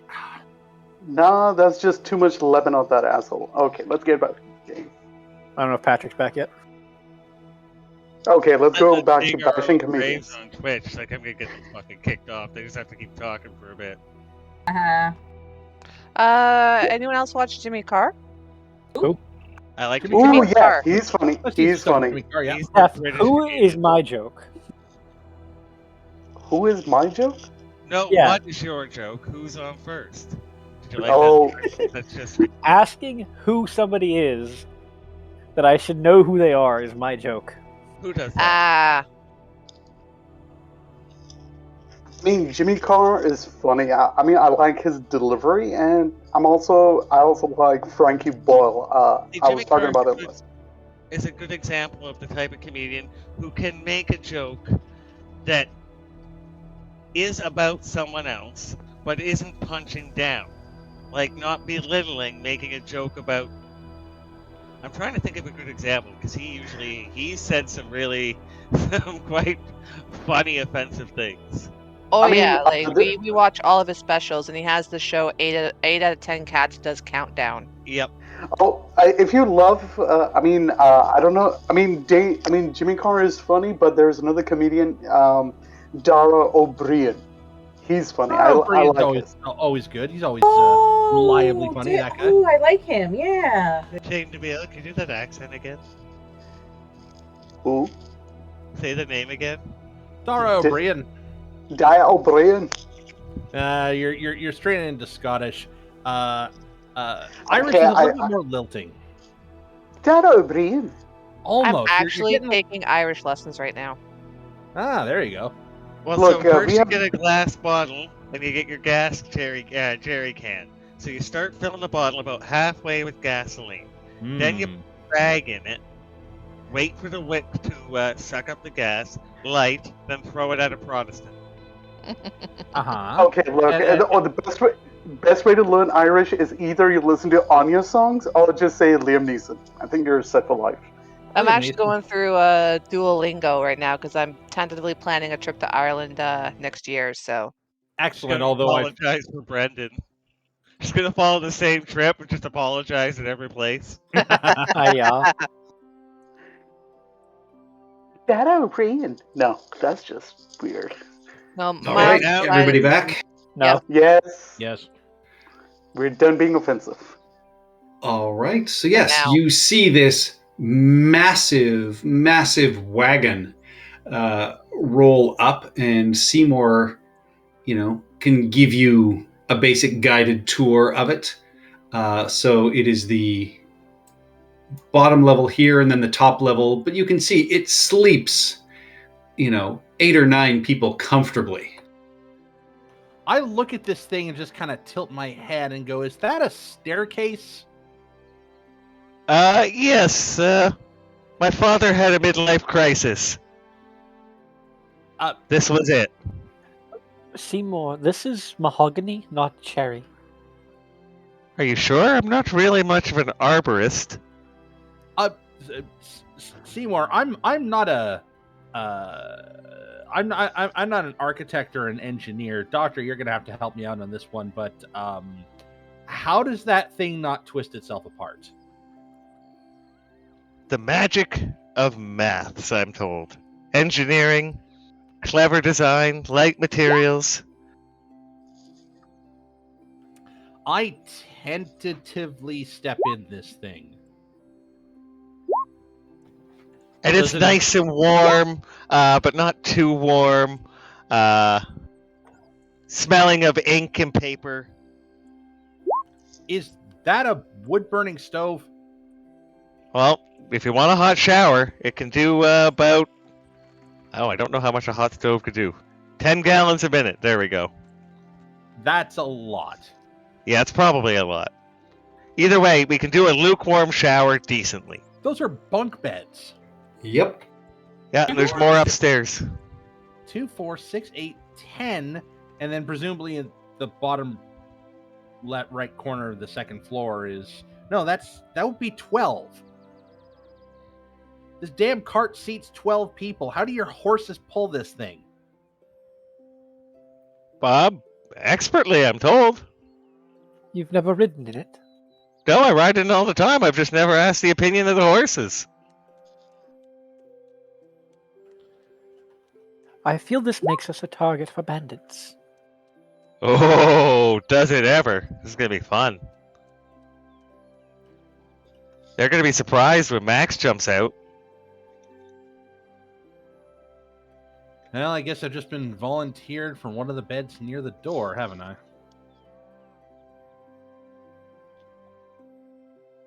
I mean, I've got this one. This is my top bunk right there, the red one. Chirp is is going to scamper upstairs and call dibs on the little blue bed in the nook upstairs. I think that if you're referring to this one, that's on the first floor. Yeah. Oh, I thought this Main was the floor, first floor. second Well- floor. You can tell that because the door's here. Oh, geez. Okay, my bad. There's a window on the second floor. Yeah, and the stove is on the second floor. Whoosh. I still want the nookie bed. I'm going to take the nook bed. I would point out that most likely, yeah, you know what? I want the other bed in that one. This one. Can I get the next to a window for the sun? Nice warm sun. No, Warm this my one- fur. This green, That's this green upstairs. bed right here, yeah. Yeah. Okay. All right, I guess I'm sleeping in this one then. Where is Chirrup sleeping? Hang on. I Here. will. I already have mine.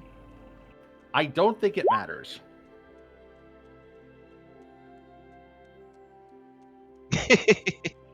God, we're officially We have explaining representations of our characters on the map.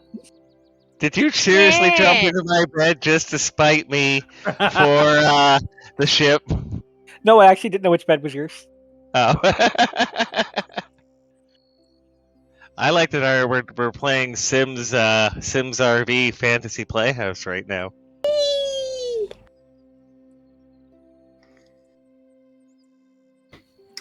All right, you have chosen your beds, and you see Braden and Dagobert both eyeing up this wagon kind of appreciatively, and Braden, admires the craftsmanship and the work that went into it. And Dagobert is just kind of kicking stones, looking at you kind of expectantly. So, have you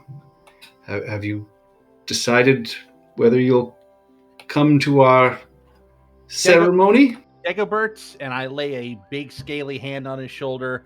Dagobert, your ceremony sounds lovely. You see like a wave of relief, and he's like, "Oh, call me Bert. Oh, my mother will be so pleased. I mean, the shepherds don't necessarily want that many outsiders coming, but I think this is really important." Excellent. We just have to go inside and speak to the governor real quick about something mildly important, and we'll be right back outside and probably taking this thing as a conveyance to your festival. I'm assuming that you're walking back. No, he's coming with us. Because if you are, we've got extra beds. Well, that'd be wonderful, as it appears my horses were slain. I was planning on walking. Well, go pick yourself. Go pick yourself a bunk. I'm sure that the rest of them have engraved their names in the bedposts already. So you shouldn't have too much of a problem with finding an empty one. And me and who has the journal and the poem right now? I've got the journal. Wait, which journal? Oh, or do you mean the notepad with the keep stuff? Notebook, yeah. Yeah, I have the notebook. I have the notebook and the keep. Julius has the other piece. Okay, excellent. Me and Julius have to go talk to the governor real quick. I agree. So I'm gonna go track down the government, or if nobody else, then Escobert, certainly. Excellent. They come as a matched pair. All right. So we show them the notebook. We show them the list of potential towns, and I say, you need to send runners down to Brindle and to Douth immediately, because they are about to be raided. Interesting. I will send our men right away. Excellent. Where do you think they're going to raid? Which one was underlined? Well, oh no, sorry, not Brindle. Prosser. Prosser, yeah. Do you show him the poem? I was showing the poem. Yeah, you show him that. Douth and Prosser. Prosser probably next. He looks at the poem and says, "Well, neither of these would be for the town. This is part of the great poem of Tanamir the Blade, slayer of Azdraka, the verdant terror. Have you not heard this poem?" I was raised in a monastery.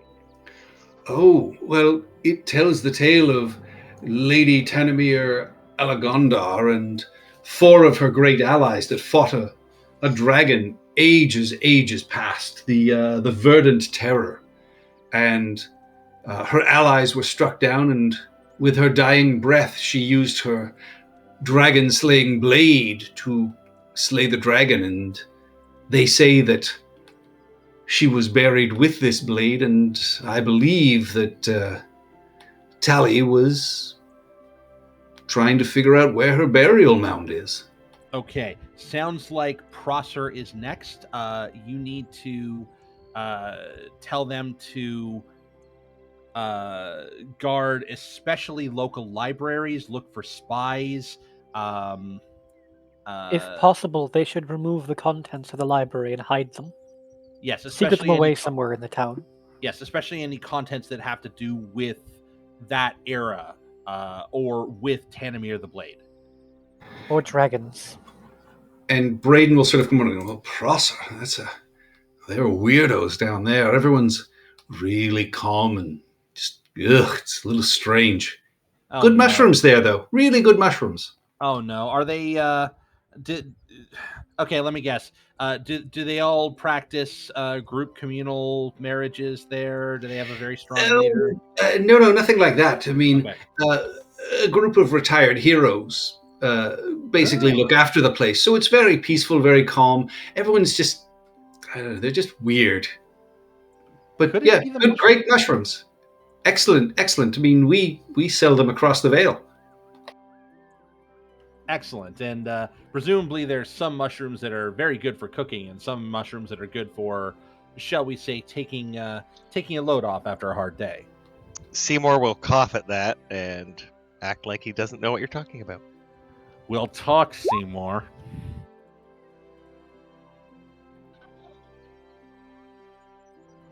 But yes. All right. Yeah. No. If you can send a messenger down to Prosser and send a warning, that would be great. We're going to be heading to Brindle and probably Prosser afterwards. All right. Will do.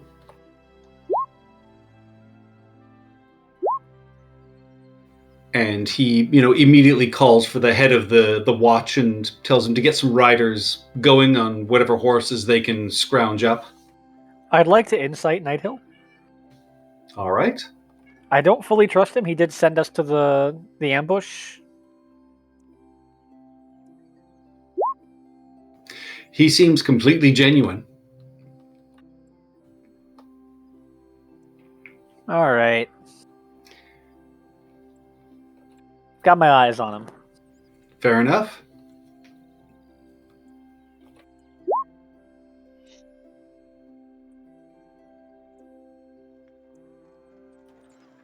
There's blankets in the cupboard, so I'm sure Chirp finds those and starts making a nest. Oh yeah, Chirp's already got his going on the top bunk. He's got a little blanket hung up too off the ceiling, and just to mess with Julius, he's going to start making like a little nest for him too on his bed. I think he's sleeping with Max. On the same Oh bunk. yeah. Top bunk or bottom bunk, whichever one Max doesn't take. Yeah, the same bunk. Max realizes that he is by far the largest person in this party, and he's going to take the bottom bunk. Actually, Max, I'm sorry. That's very tall, and we have to worry about our center of gravity. So you're gonna have to sleep on the floor in the middle, just because of your weight. No, I'm kidding. Yes, I'll pointedly lie in the bunk and then just sort of shift my weight a little bit towards the middle. There's a bit of a groan as you lay in the bed, but they are soft and surprisingly comfortable. Nicer than the cots and the bunks that you are used to. Seymour Sunkissed, how did you afford such luxurious accommodations? Sorry, Seymour's eating. Is Seymour eating or is Ian eating? Both. Yes. And Seymour will put a butter tart into a cupboard. And it's just snuck out to eat. No, my father owns, and he'll start listing off a bunch of stuff. And of course, the orchard, and yes, they're quite wealthy. I try and make my own way. I try and keep with the newspaper, but Dad was just letting this thing rot behind a barn. So I hijacked it. Does your father know you have this thing? Yes. I would like to insight check Seymour. So would I.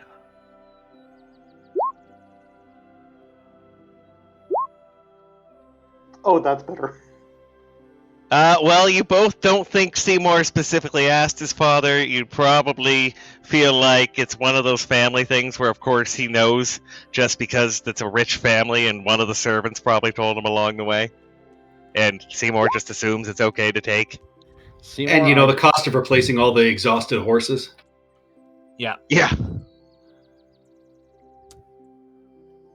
By the way, looking at these horses, how do they look?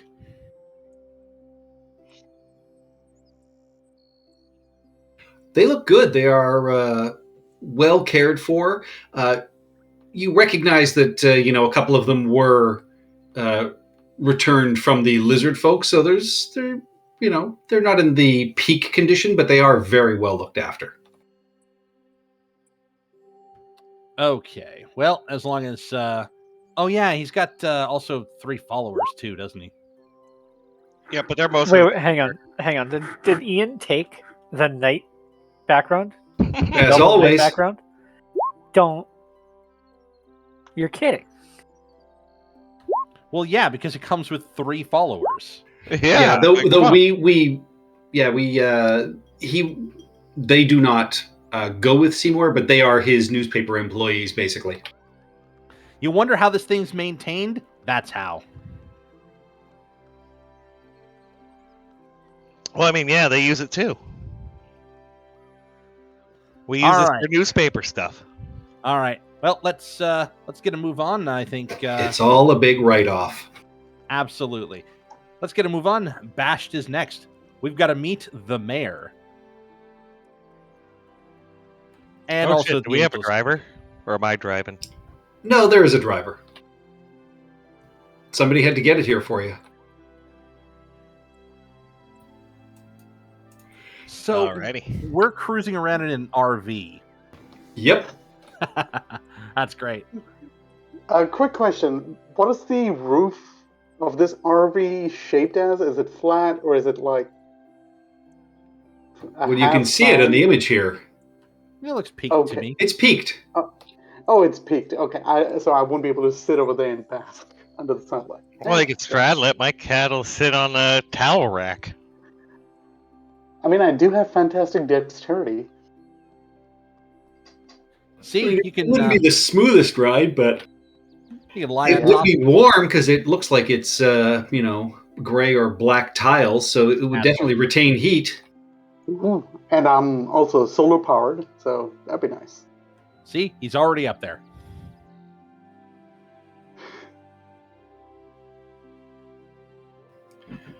Right. Yeah, you all hop in, have a nice hot meal, and are immediately Immediately beset by after- bandits.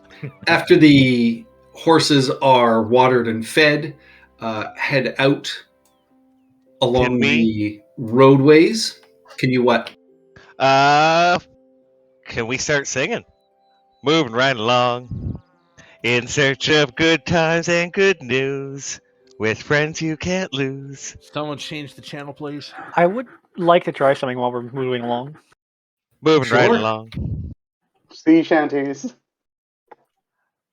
Julius would like to climb up onto the roof while we're going. Mm-hmm. Hold the rod above his head, and holding onto it tight, click the button. That happens, and you are immediately held in place as the cart continues on without you. It does function as I expected. Give me a strength check, please. Oh boy. I'm thankful you didn't try and do it inside. 9. Yeah, you are left hanging in the air, and then as the cart drops away underneath you, you fall the close to 20 feet to the ground, Back up. taking 9 bludgeoning damage. Ow. Does anyone hear the? Oh wait, Haboob's up top there with him. So Yep. does Haboob tell us to stop? Come on, we need the Sorry. rod. I'll send up Athena to grab the rod. Your familiar cannot activate magic items. What? You're familiar. Can't activate magic items. All Or is right. that mage hand I'm thinking? That's mage hand. All right, Sheriff. We need a backup siren. Okay, chirp. We'll start. Beep, beep. Yeah, making beeping noises. Well, I'm sure there's some kind of bird noise that he can make that'll mimic it. But yeah, he'll just start chirping. Back up. All right. We go rescue the rod and pick up Julius. Yep, Julius, you dust yourself off. Athena brings you your rod back. You could swear that your owl is smirking at you. Lesson learned. I had to make sure it worked.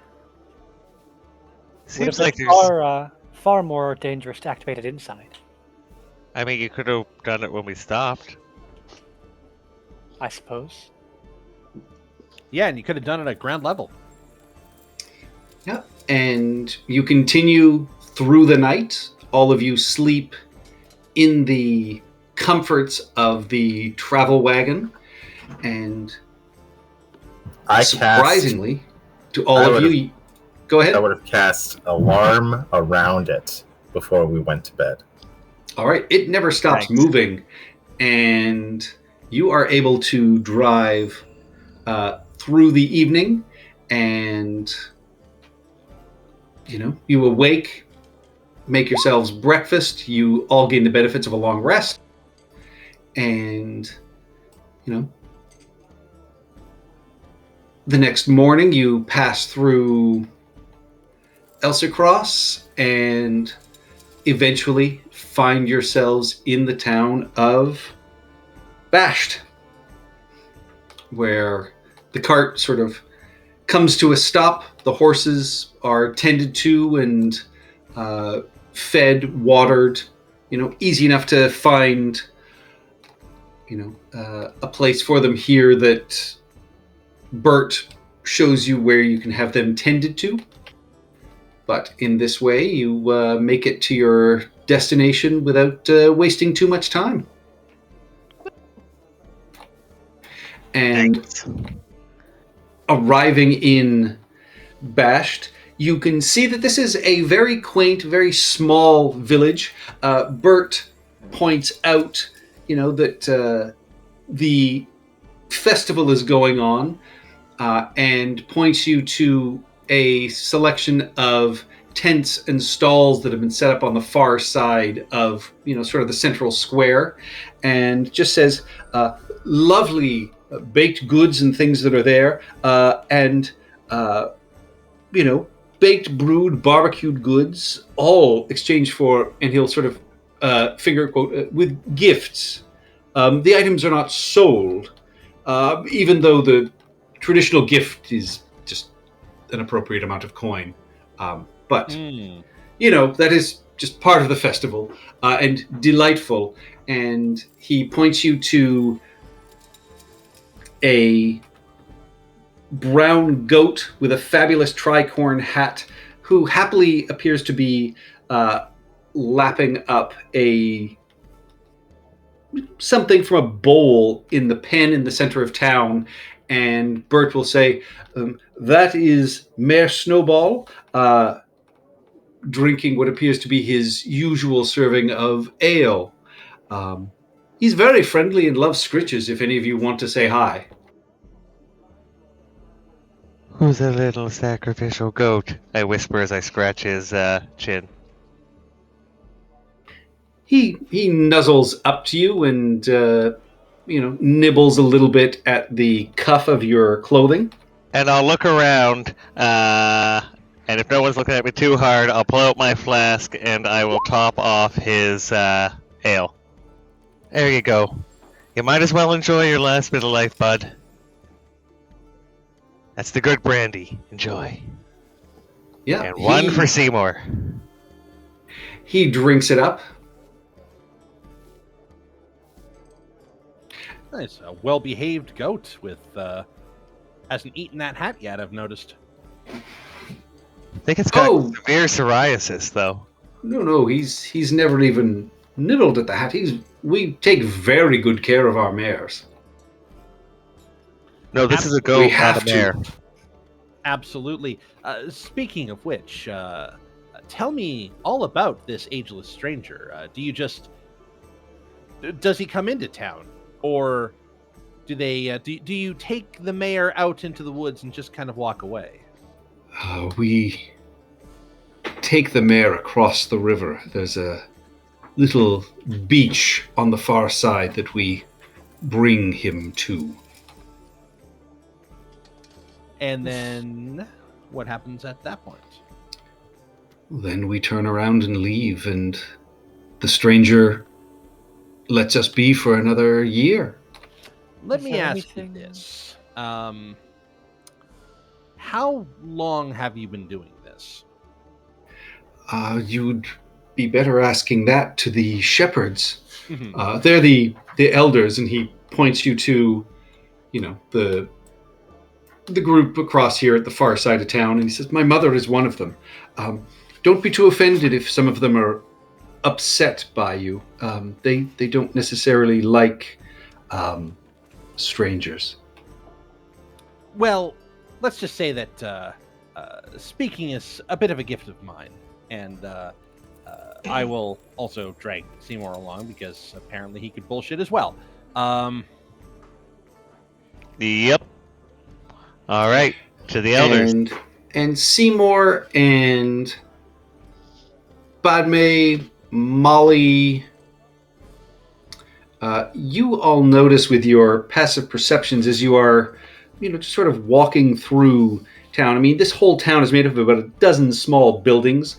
You can see there's a mill, a warehouse of sorts, clearly a bakery, as you can smell the delicious baked goods.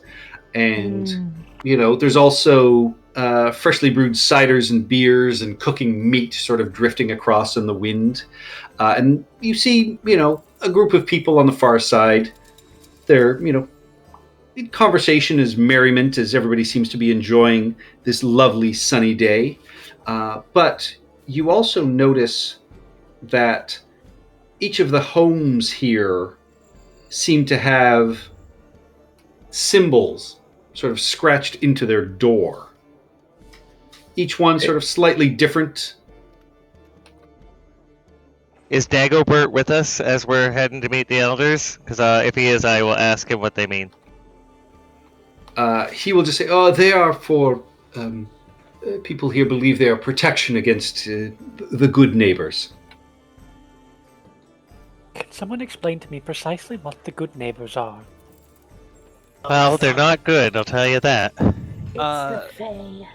Yes. Let's just They'll say that. hear you. Whispering. Are they here now? No, and that's what I'm trying to ascertain. Before we head on over there, I'd like to pop by one of these bakeries. All right. How many elders do I see over there, by the way? You see about a half dozen elders, and then there are, people of various ages and children that are running through town as well.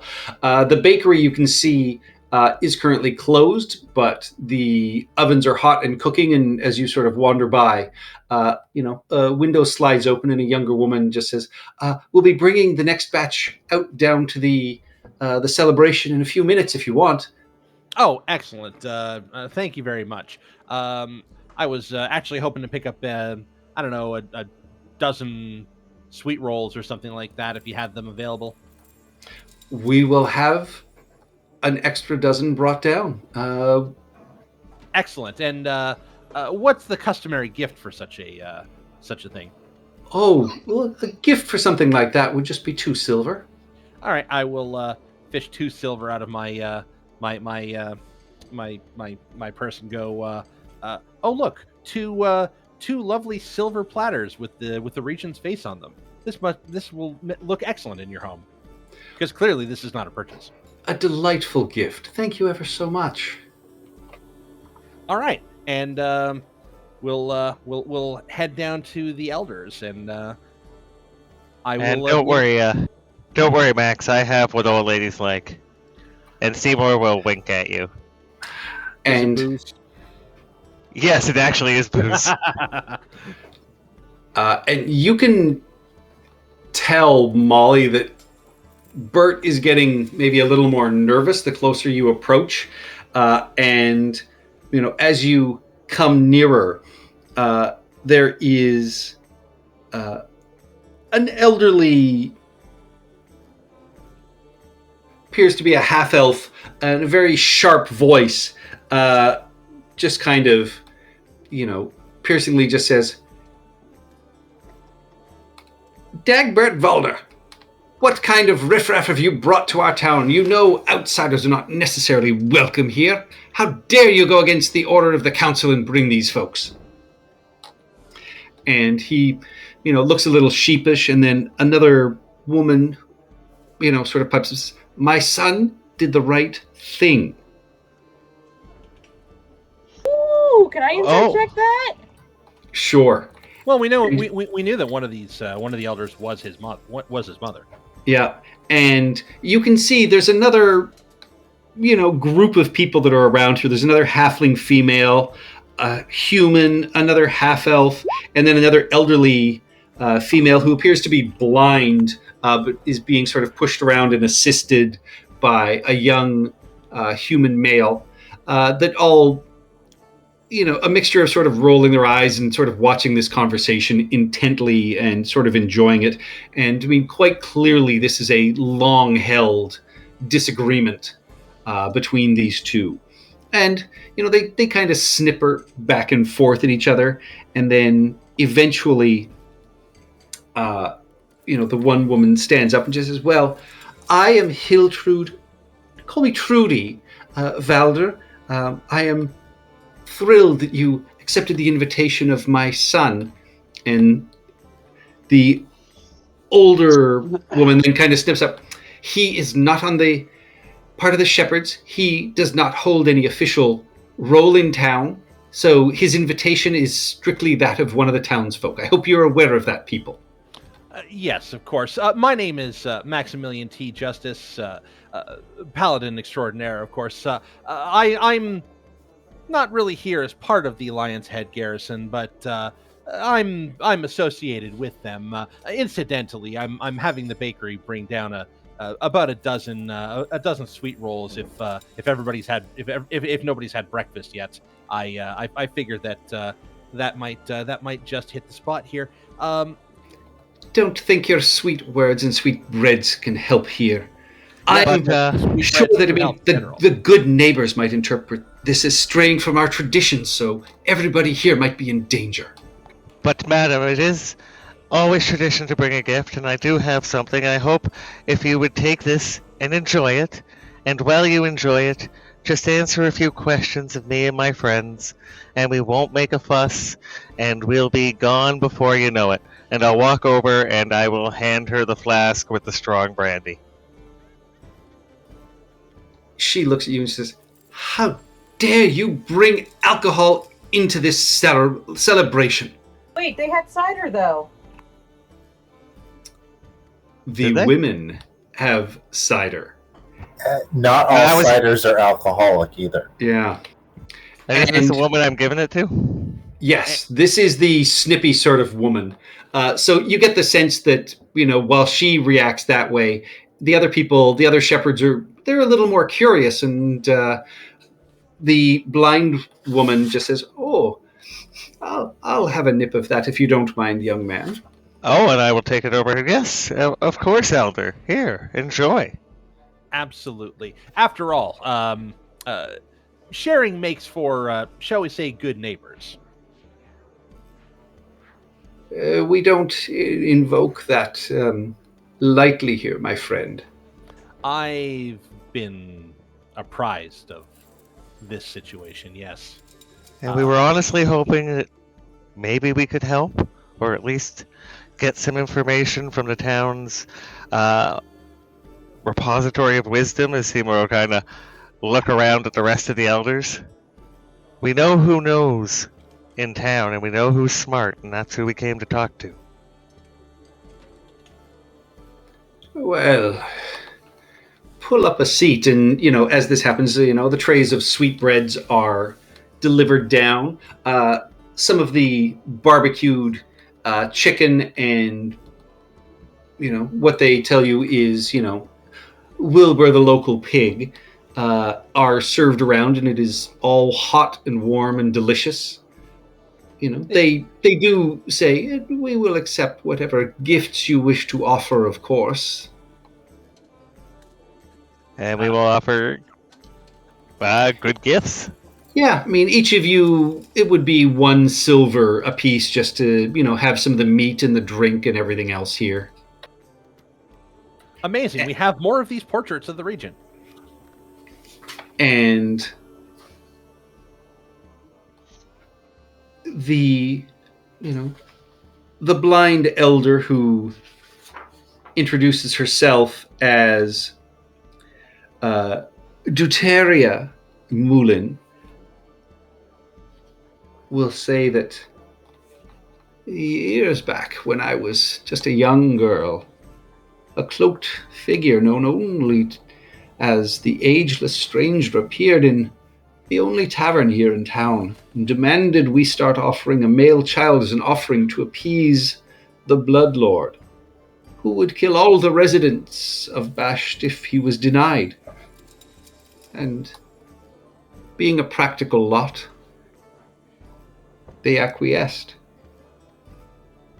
I mean, to the great shame and horror of many, they did this. And this stranger then would appear again and again, no matter what precautions we would take to prevent it.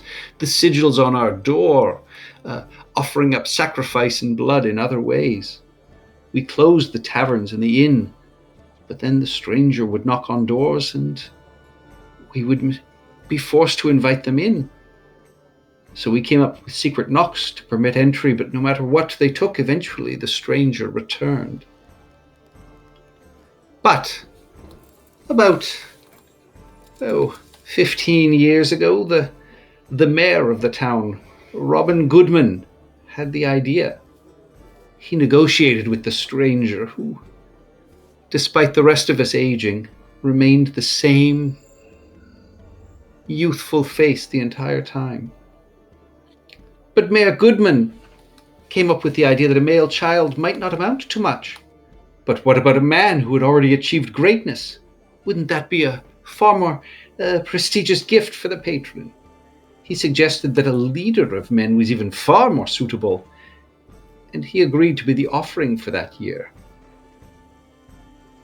And so, from then on, the offering was to be the mayor of the town, and that is why we start electing the goat to be the mayor. And the stranger, we deliver the goat to him across the river now. He no longer needs to come to town, but he accepts the bargain, as we found a tear in the fabric that he put together. I'm not going to say it was my idea that we elect a goat, but, well, I was one of the ones who came up with it, I think. Seymour, I'll give an appreciative whistle. I will say that this is some excellent legal reasoning. This is the reason we are the shepherds now. The women and the, elders of the town look after things since the mayor is indisposed to other activities. Yes, such as eating hay and stuff.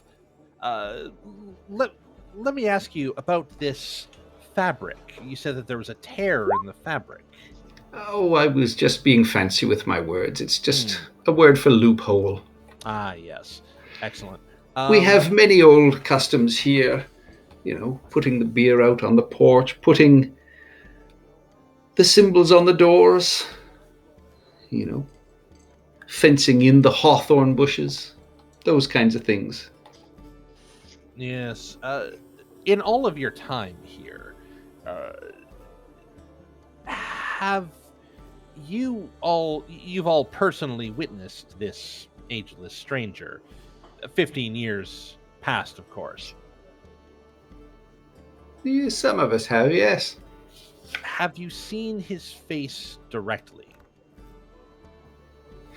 There's sort of murmuring and talking, and no, he generally comes cloaked, and when we leave the mayor on the riverside now, we don't need to see him, but in the olden times, certainly he would have been seen.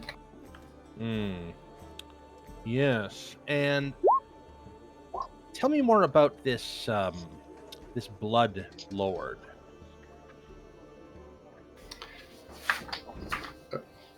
Don't know anything about him.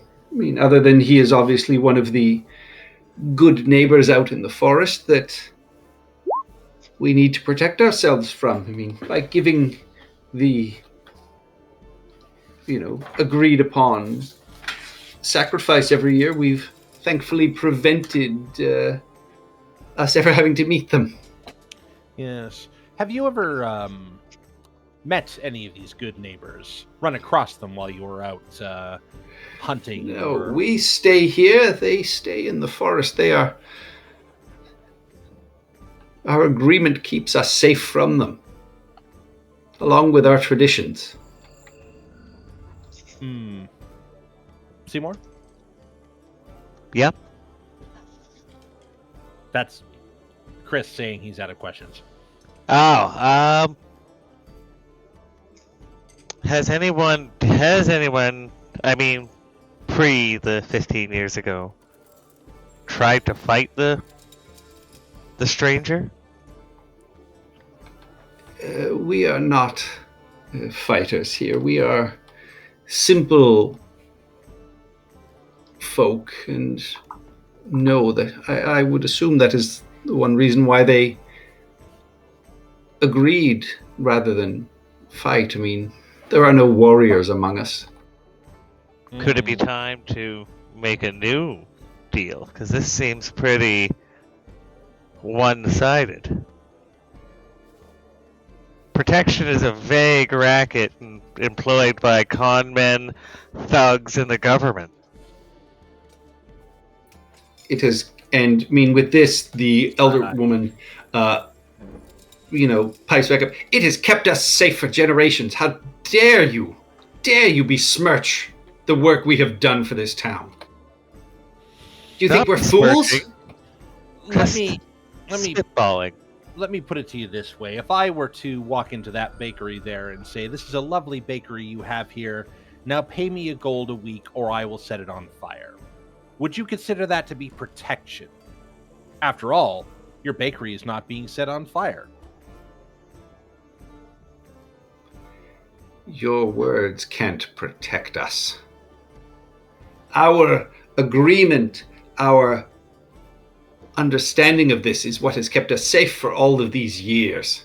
And Your there's agreement is murmuring built among on the words. shepherds. But your agreement is only built on words and nothing more.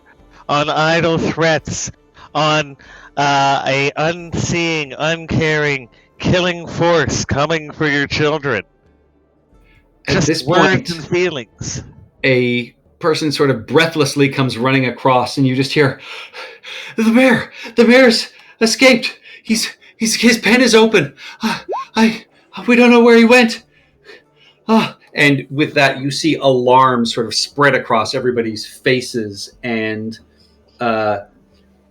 the shepherds and everybody who was sort of milling about immediately kind of spring into action, and the sort of elder women start exhorting, find him, everybody, find Snowball, find the mayor. And you hear the elder woman, Odie, immediately sort of pipe up, I knew outsiders would be nothing but trouble. They probably let him go. We have been here the entire time. We went I only sent to the Athena- bakery to give you those lovely sweet rolls. I sent Can I, Athena up Time to to go. look for her. Can I peck at her shins? She's starting to really annoy me. And we can, Hey. don't worry, we do have a backup. Worst case, we can say Index there, and I'll point to my little flying guy as the mayor, and we can sacrifice him. I can bring him back a little while later. That object is not going to pass as a goat. Oh, And Index doesn't like one of that. the- We'll fly over and give her a little zap. The deal was One of the- fair, not a goat. one of the townsfolk also points and says about you, Seymour, he was at the mayor's gate just before he came down here. Yeah, I gave him a scritch. He's a very good mayor. Yes, Dagobert said he could give him a scritch. I was watching. You And have did my you honor. open the gate at the same time? No, I just leaned over. I was watching the whole thing, no? But we will definitely help you look. And with this, Dagobert will, move you sort of along and say, yes, let's look. Everybody look around. Please, please, please. There's something about this whole scene that strikes me as odd. I'd like to do an insight check on it. Sure. Yeah, that is.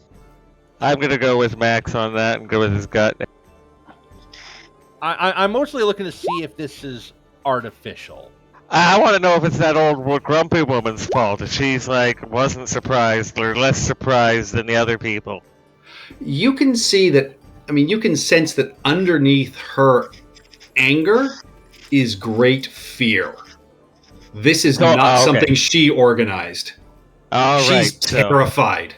I understand, Elder, that you are terrified, and we are going to help.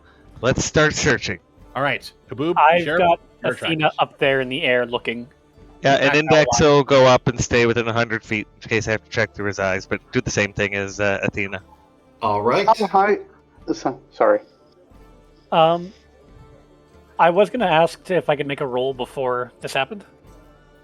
About what? Are there any creatures that I'm familiar with that would specifically want something every year? Like any type of magical creature that would want repeatedly a sacrifice every year? Sure. You can give me a nature check to see what you know of the Fae. Oof.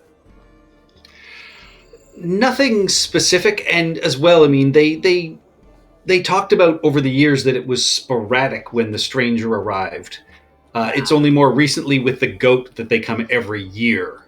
Perhaps trying to trick them or hope that something goes wrong to have them renegotiate. Maybe the goat curries their favor. Goat curry. Mhm. Yes. Okay. Maybe they just want a barbecue every year. We could convince them to just buy a goat. Yes. Money can buy goods and services.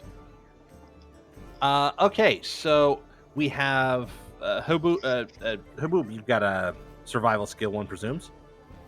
I do. Excellent. We have two eyes in the sky. We've got that. Who else has good survival? Because it's not Max. I have a good. Yeah, I was gonna say I don't have good survival, but I have good perception. I got Well- perception and good perception. All right. Investigation. So I mean, you can give me yeah. a group survival check, or so those who want to do survival can do that. Those who do perception can do that as well. And I'll look through Index's eyes while I'm doing my perception to try and give myself a wider view. All right. 13 with advantage. God damn. I kind of want to flip the coin and see if I can get a 30. You can only flip the coin if you fail. Oh, did I miss that part? Shit. I have to reread it again. But anyway, 20. All right. Yeah. High up in the sky, you think you catch, heading into the woods, just the back of a goat before it disappears into the trees. And Badme, as you are looking around, Haboob, you do notice, goat prints, goat tracks heading out of the pen and heading almost directly into the woods. And Badme, as you are looking around, you pick up the sound of sort of ragged breathing coming from one of the hawthorn bushes, like a sound. I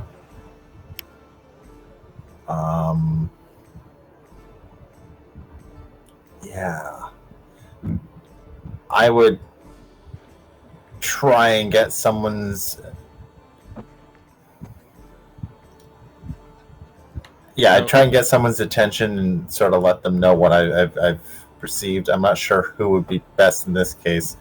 So I guess I would go Haboob, Chirrup, Molly, and Julius, just because they're closest, and point out what I heard. And Haboob points in the direction where the footprints are leading into.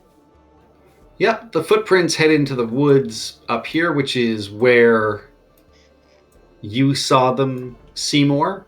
And Seymour will come up and say where he saw the goat butt disappear into the woods.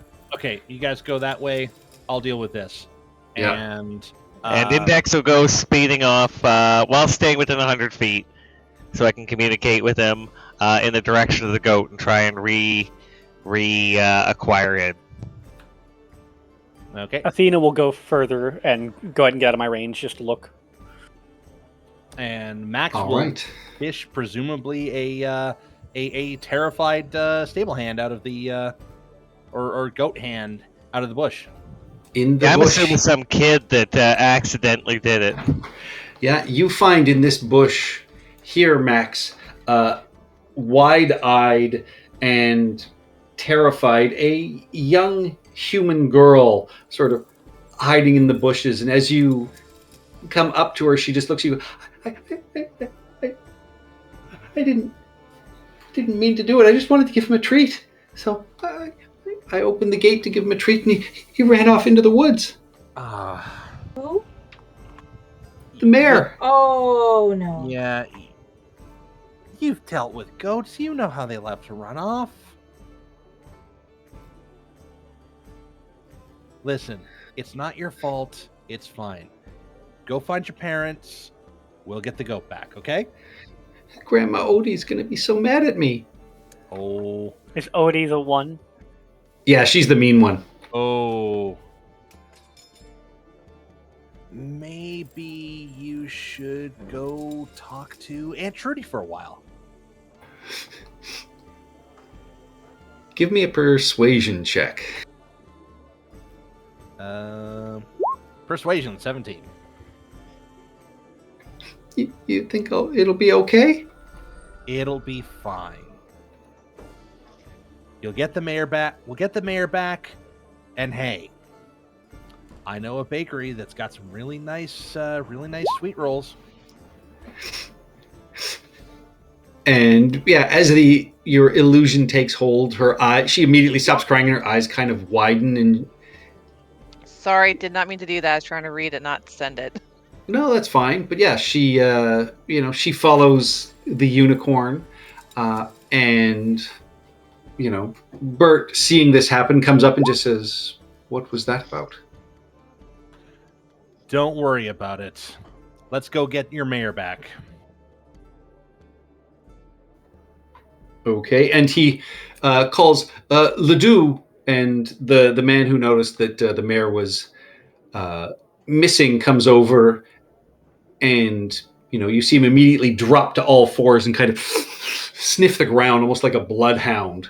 And he also sort of points in the same direction that you saw the mayor go into the woods. Yep, well, the rest of them are long ahead of us, so let's run, people. And as you are about to move, one of the elders grabs on to you, Molly, and just says, "I'm the only one who's been in the woods." And she passes you a small river stone with a natural hole sort of worn through the middle, and she says, "This charm will help you avoid any of the glamours, which is rife with gateways, and could cause you to travel well off the route you want to go. I've seen people go in and come out days later. Be careful." I was insight check that. All God, right. I'm doing great. She clearly believes it. Thank you, ma'am. And I mean, if there are treasure fae in the this. forest, could be valid. I'm going to treasure this. What is that called? It was in that anime. It's a fairy stone. I mean, in traditional English lore, it's like a fairy stone. Yeah. A stone with a natural hole in it is magic. All right. The familiars, give me survival checks, please. Oh boy.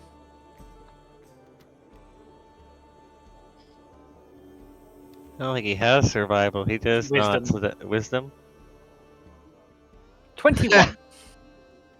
Not. Oh wait, are they helping each other? No. No, No. I just got a Uh, 21.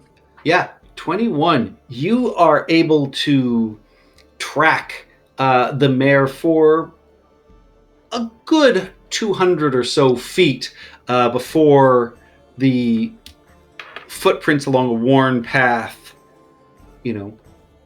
are a little harder to spot, but that allows the party, as you move into the woods itself, to make solid progress. You are tracking the mare. What is your marching order as you head into these woods, which surprisingly close over you very quickly, the light getting a little more diffuse? Are we Got it. really willing to die for a scapegoat? Just. I have. Are you sure we're not the scapegoat? Oh, we will be if we don't find this goat. Patrick, you said that the goat was done up, right? It had like a hat on and like a Hat on, a flower little crown. cravat. Oh, good. We can identify it from any other goats we I find. have locate object. Oh. All right. I can cast locate object, and as long as it's within 1,000 feet. Yep, it's 1,000 feet. That goat's not getting rid of that hat. That hat's awesome. Yeah, exactly. I can find the goat. I would maybe go with the little like. Oh, the little thing. neckerchief. Yeah, the neckerchief sort of thing. The ascot. Cravat. Or cravat? Cabot? Cravat. The dick- Cravat, that's it. All right. If You it's 1,000 are. feet. Yeah, you get a ping of sort of northwestern direction and turn to follow. And every once in a while, you get the sense that the direction sort of swings around as if something is fighting your spell, but you are able to continue tracking. And with that, you can give me a whoever is actually, you're holding the stone, Molly, so you can now also give me a survival check with advantage, please. Survival with advantage? Awesome.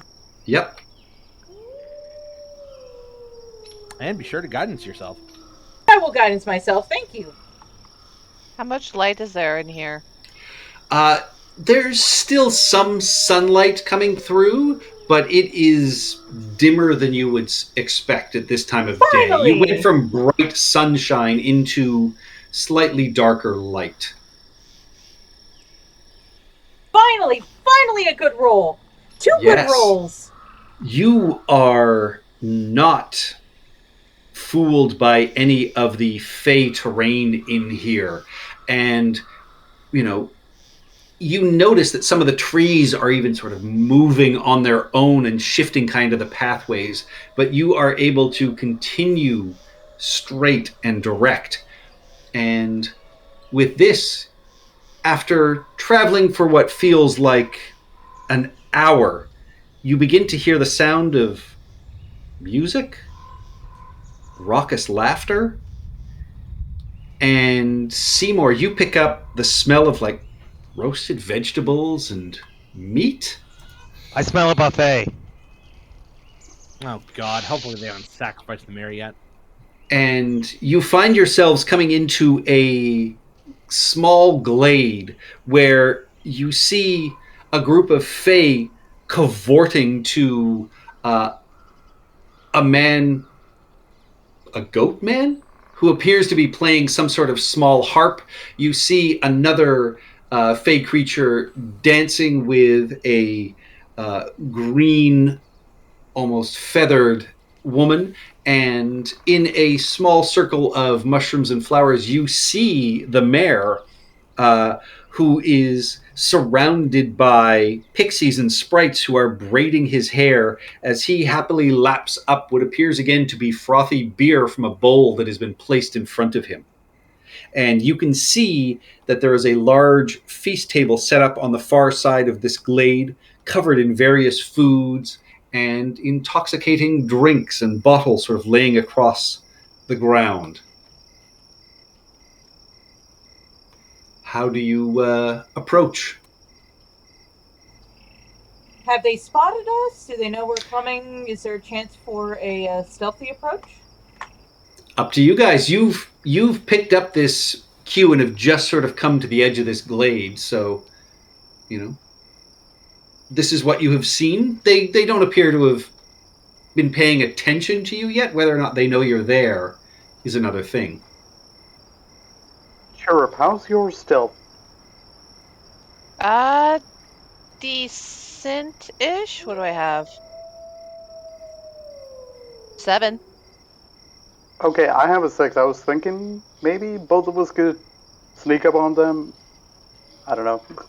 That's seems as far as my head went. unwise. Perhaps we should attempt to negotiate. Yes, that's my vote as well. I would rather sneak, and if things go south, I could take the first shot at the hostile party. I will keep you Miming as best he can, Chirrup will agree with Haboob that at the very least, him and Haboob should sneak around the edges and be in place in case things do go south, if nothing else. I could take either the west or, well, not that close, but I could be somewhere around here. Keep an eye out on these or these. But yeah, that's pretty much the gist of my thought. I wouldn't split up. I agree with Maximilian T. Justice. Stay hidden, but not too far. Okay, so I guess we can just dive into the bushes then and just cover you from back here. So Sounds we good to taking the Back west side? here, or maybe over here or something. I still say kind of split up. Chirp will duck into the bushes over here. Maybe Haboob in the bushes over there. Don't circle around anything. Just just duck over on that side. So we're not too far away from each other, and we can cover the rest of the party from back here. So I have no doubt your negotiations may go well, but if it does go south, you do have the two of us to take them down. All right, Chirrup and Haboob, give me stealth checks, please. And this is where I screw up. Don't say that. Lucky Not 13. Lucky 13. All right. The rest of you, almost immediately as you step into the glade, the one playing the harp, grins wide and with a free hand says, "Guests, friends, welcome. Come join us. This is an auspicious day. Come join the feast. Please." Oh, wonderful. Yes, but first some formalities, of course. Greetings on behalf of the people of Bash. Before you question the goat, find out why they're so happy. I have a feeling it's because they found a goat. Yes. I would certainly love to know what reason for celebration. I'm sure not that you need any. Well, this is the first year that the village has finally granted the Wild Fae a tribute of their very own instead of always giving it to that stranger folk. So we're so grateful, and we would love if you would come join us. We have food, drink, music. Come dance, join in. It seems like we probably need to get back to the village then if the stranger has not been placated with their gift yet. Yes, unfortunately, that goat was for the stranger, but you've hit on a happy idea. Why don't you come back with us, savior of the goat, enjoy the town's please, before any business, we must obey the rules of hospitality. Please come and join us.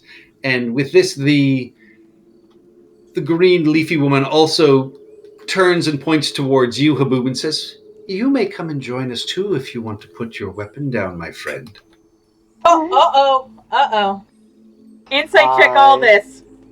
I put my arrow back in my quiver and I lower my bow and I step out of the bushes. All right, Max, who are you inciting? I'm inciting our satyr friend here. Is this the sort of invitation where we're going to be stuck partying for months on end until we die from exhaustion? It seems to Kind of be a afraid. genuine invitation. They always Whether or are. not, yeah, I mean, whether or not there will be any issue, you're not quite sure. Molly, the green tree-like woman, seems incredibly friendly and generous. Her offer Mhm. seems to be genuine as well. Okay. Julius will speak up. While we appreciate your offer of hospitality, we are on quite a time crunch and do not have time for pleasantries. There is a great threat to the region, and we have merely taken a moment out of our efforts to stop it, to aid this town. Allow me to offer a compromise, my friend. We will raise a glass with you. That But is no more than acceptable. I am sorry that you feel such a constraint of time, my friend. But if things are so dire, isn't that even more reason that we must celebrate now while times are good? This is a wonderful occasion for us. We have finally been accepted by the village. May I Finally, ask the you- wild fae are given the same respect. may I yes. ask you a question? Oh, go ahead. Did he respond when I asked? What was your question? Have you ever asked the town to acknowledge you, or indeed done anything to alert them to your presence? Well, they know we're here, but we also know that they don't wish us to be part of the town. This seems like it is the first invitation to perhaps a better future to all of us. Well, you might be right there, sir. Yes. Because this goat was for the stranger, but you bring it back with us. We say, as you are, the saviors of the goat. We can join the party with the townsfolk. I'm sure they would love to have the people who've saved their town come back and enjoy sweet rolls and drink and wine and dancing. At this point, Yes, we should make the this a bit more two formal. dancers were, they hand out glasses to everyone, filling up the tiny, almost thimble glasses for the sprites and the pixies, pouring a little bit more for the mayor in his bowl. And Cornelia says, "We will discuss this after we cheers. To everyone, enjoy the now, as the later may be dangerous for, well, no, let's just enjoy the now. I don't want to think of that poor blue man's sad future." You And will they will all absolutely drink. have to tell us about the blue man. And Max, sorry, go ahead. Can I not insight? Can I? Do I know of any? Arcana? Yes, I always want to Arcana because I have a +8 plus a D4 to it. But does there seem to be anything untoward about the drinks?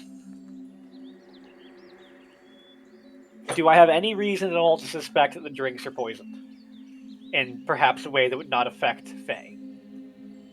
You can give me an Arcana check on that if you want. That's a 19? You would think that, Fey drinks might be strong. They aren't necessarily poisonous, but they are strong. Did she drink her drink? They all did.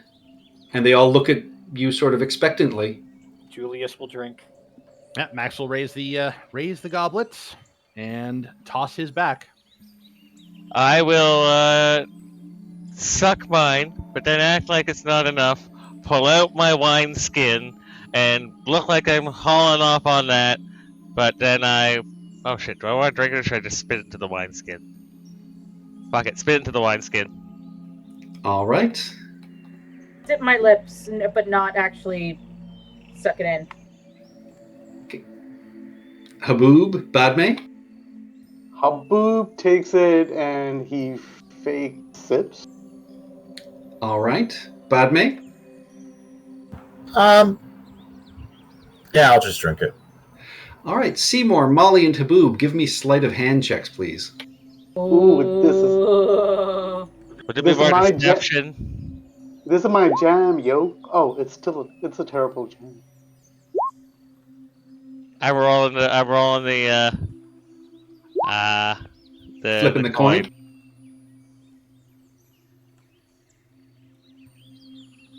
Plus out. Now I roll a d10.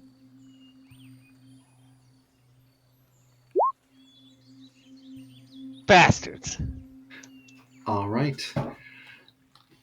Yeah, you drink. It is incredibly sweet. It is delicious and tasty.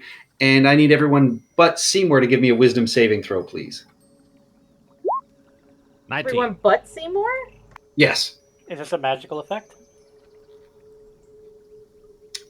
No.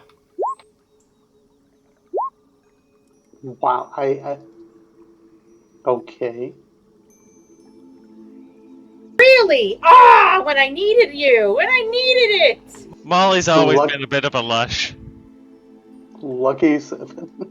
Yeah, actually, Seymour, you did drink it and then you spat it out. So yeah, I need you to give me a wisdom save as well. I didn't drink it. I put it in my mouth and spat it back out. I didn't Exactly. drink it either. You put I dipped my you lips put in it. You put it in your mouth. You dipped your lips in it. Oh, You, by the way, Molly, you have full hit points. Yeah. Yep, thank you. Yeah. So with that, Padme, Haboob, and Molly, you are all intoxicated, and are just drunk at this point.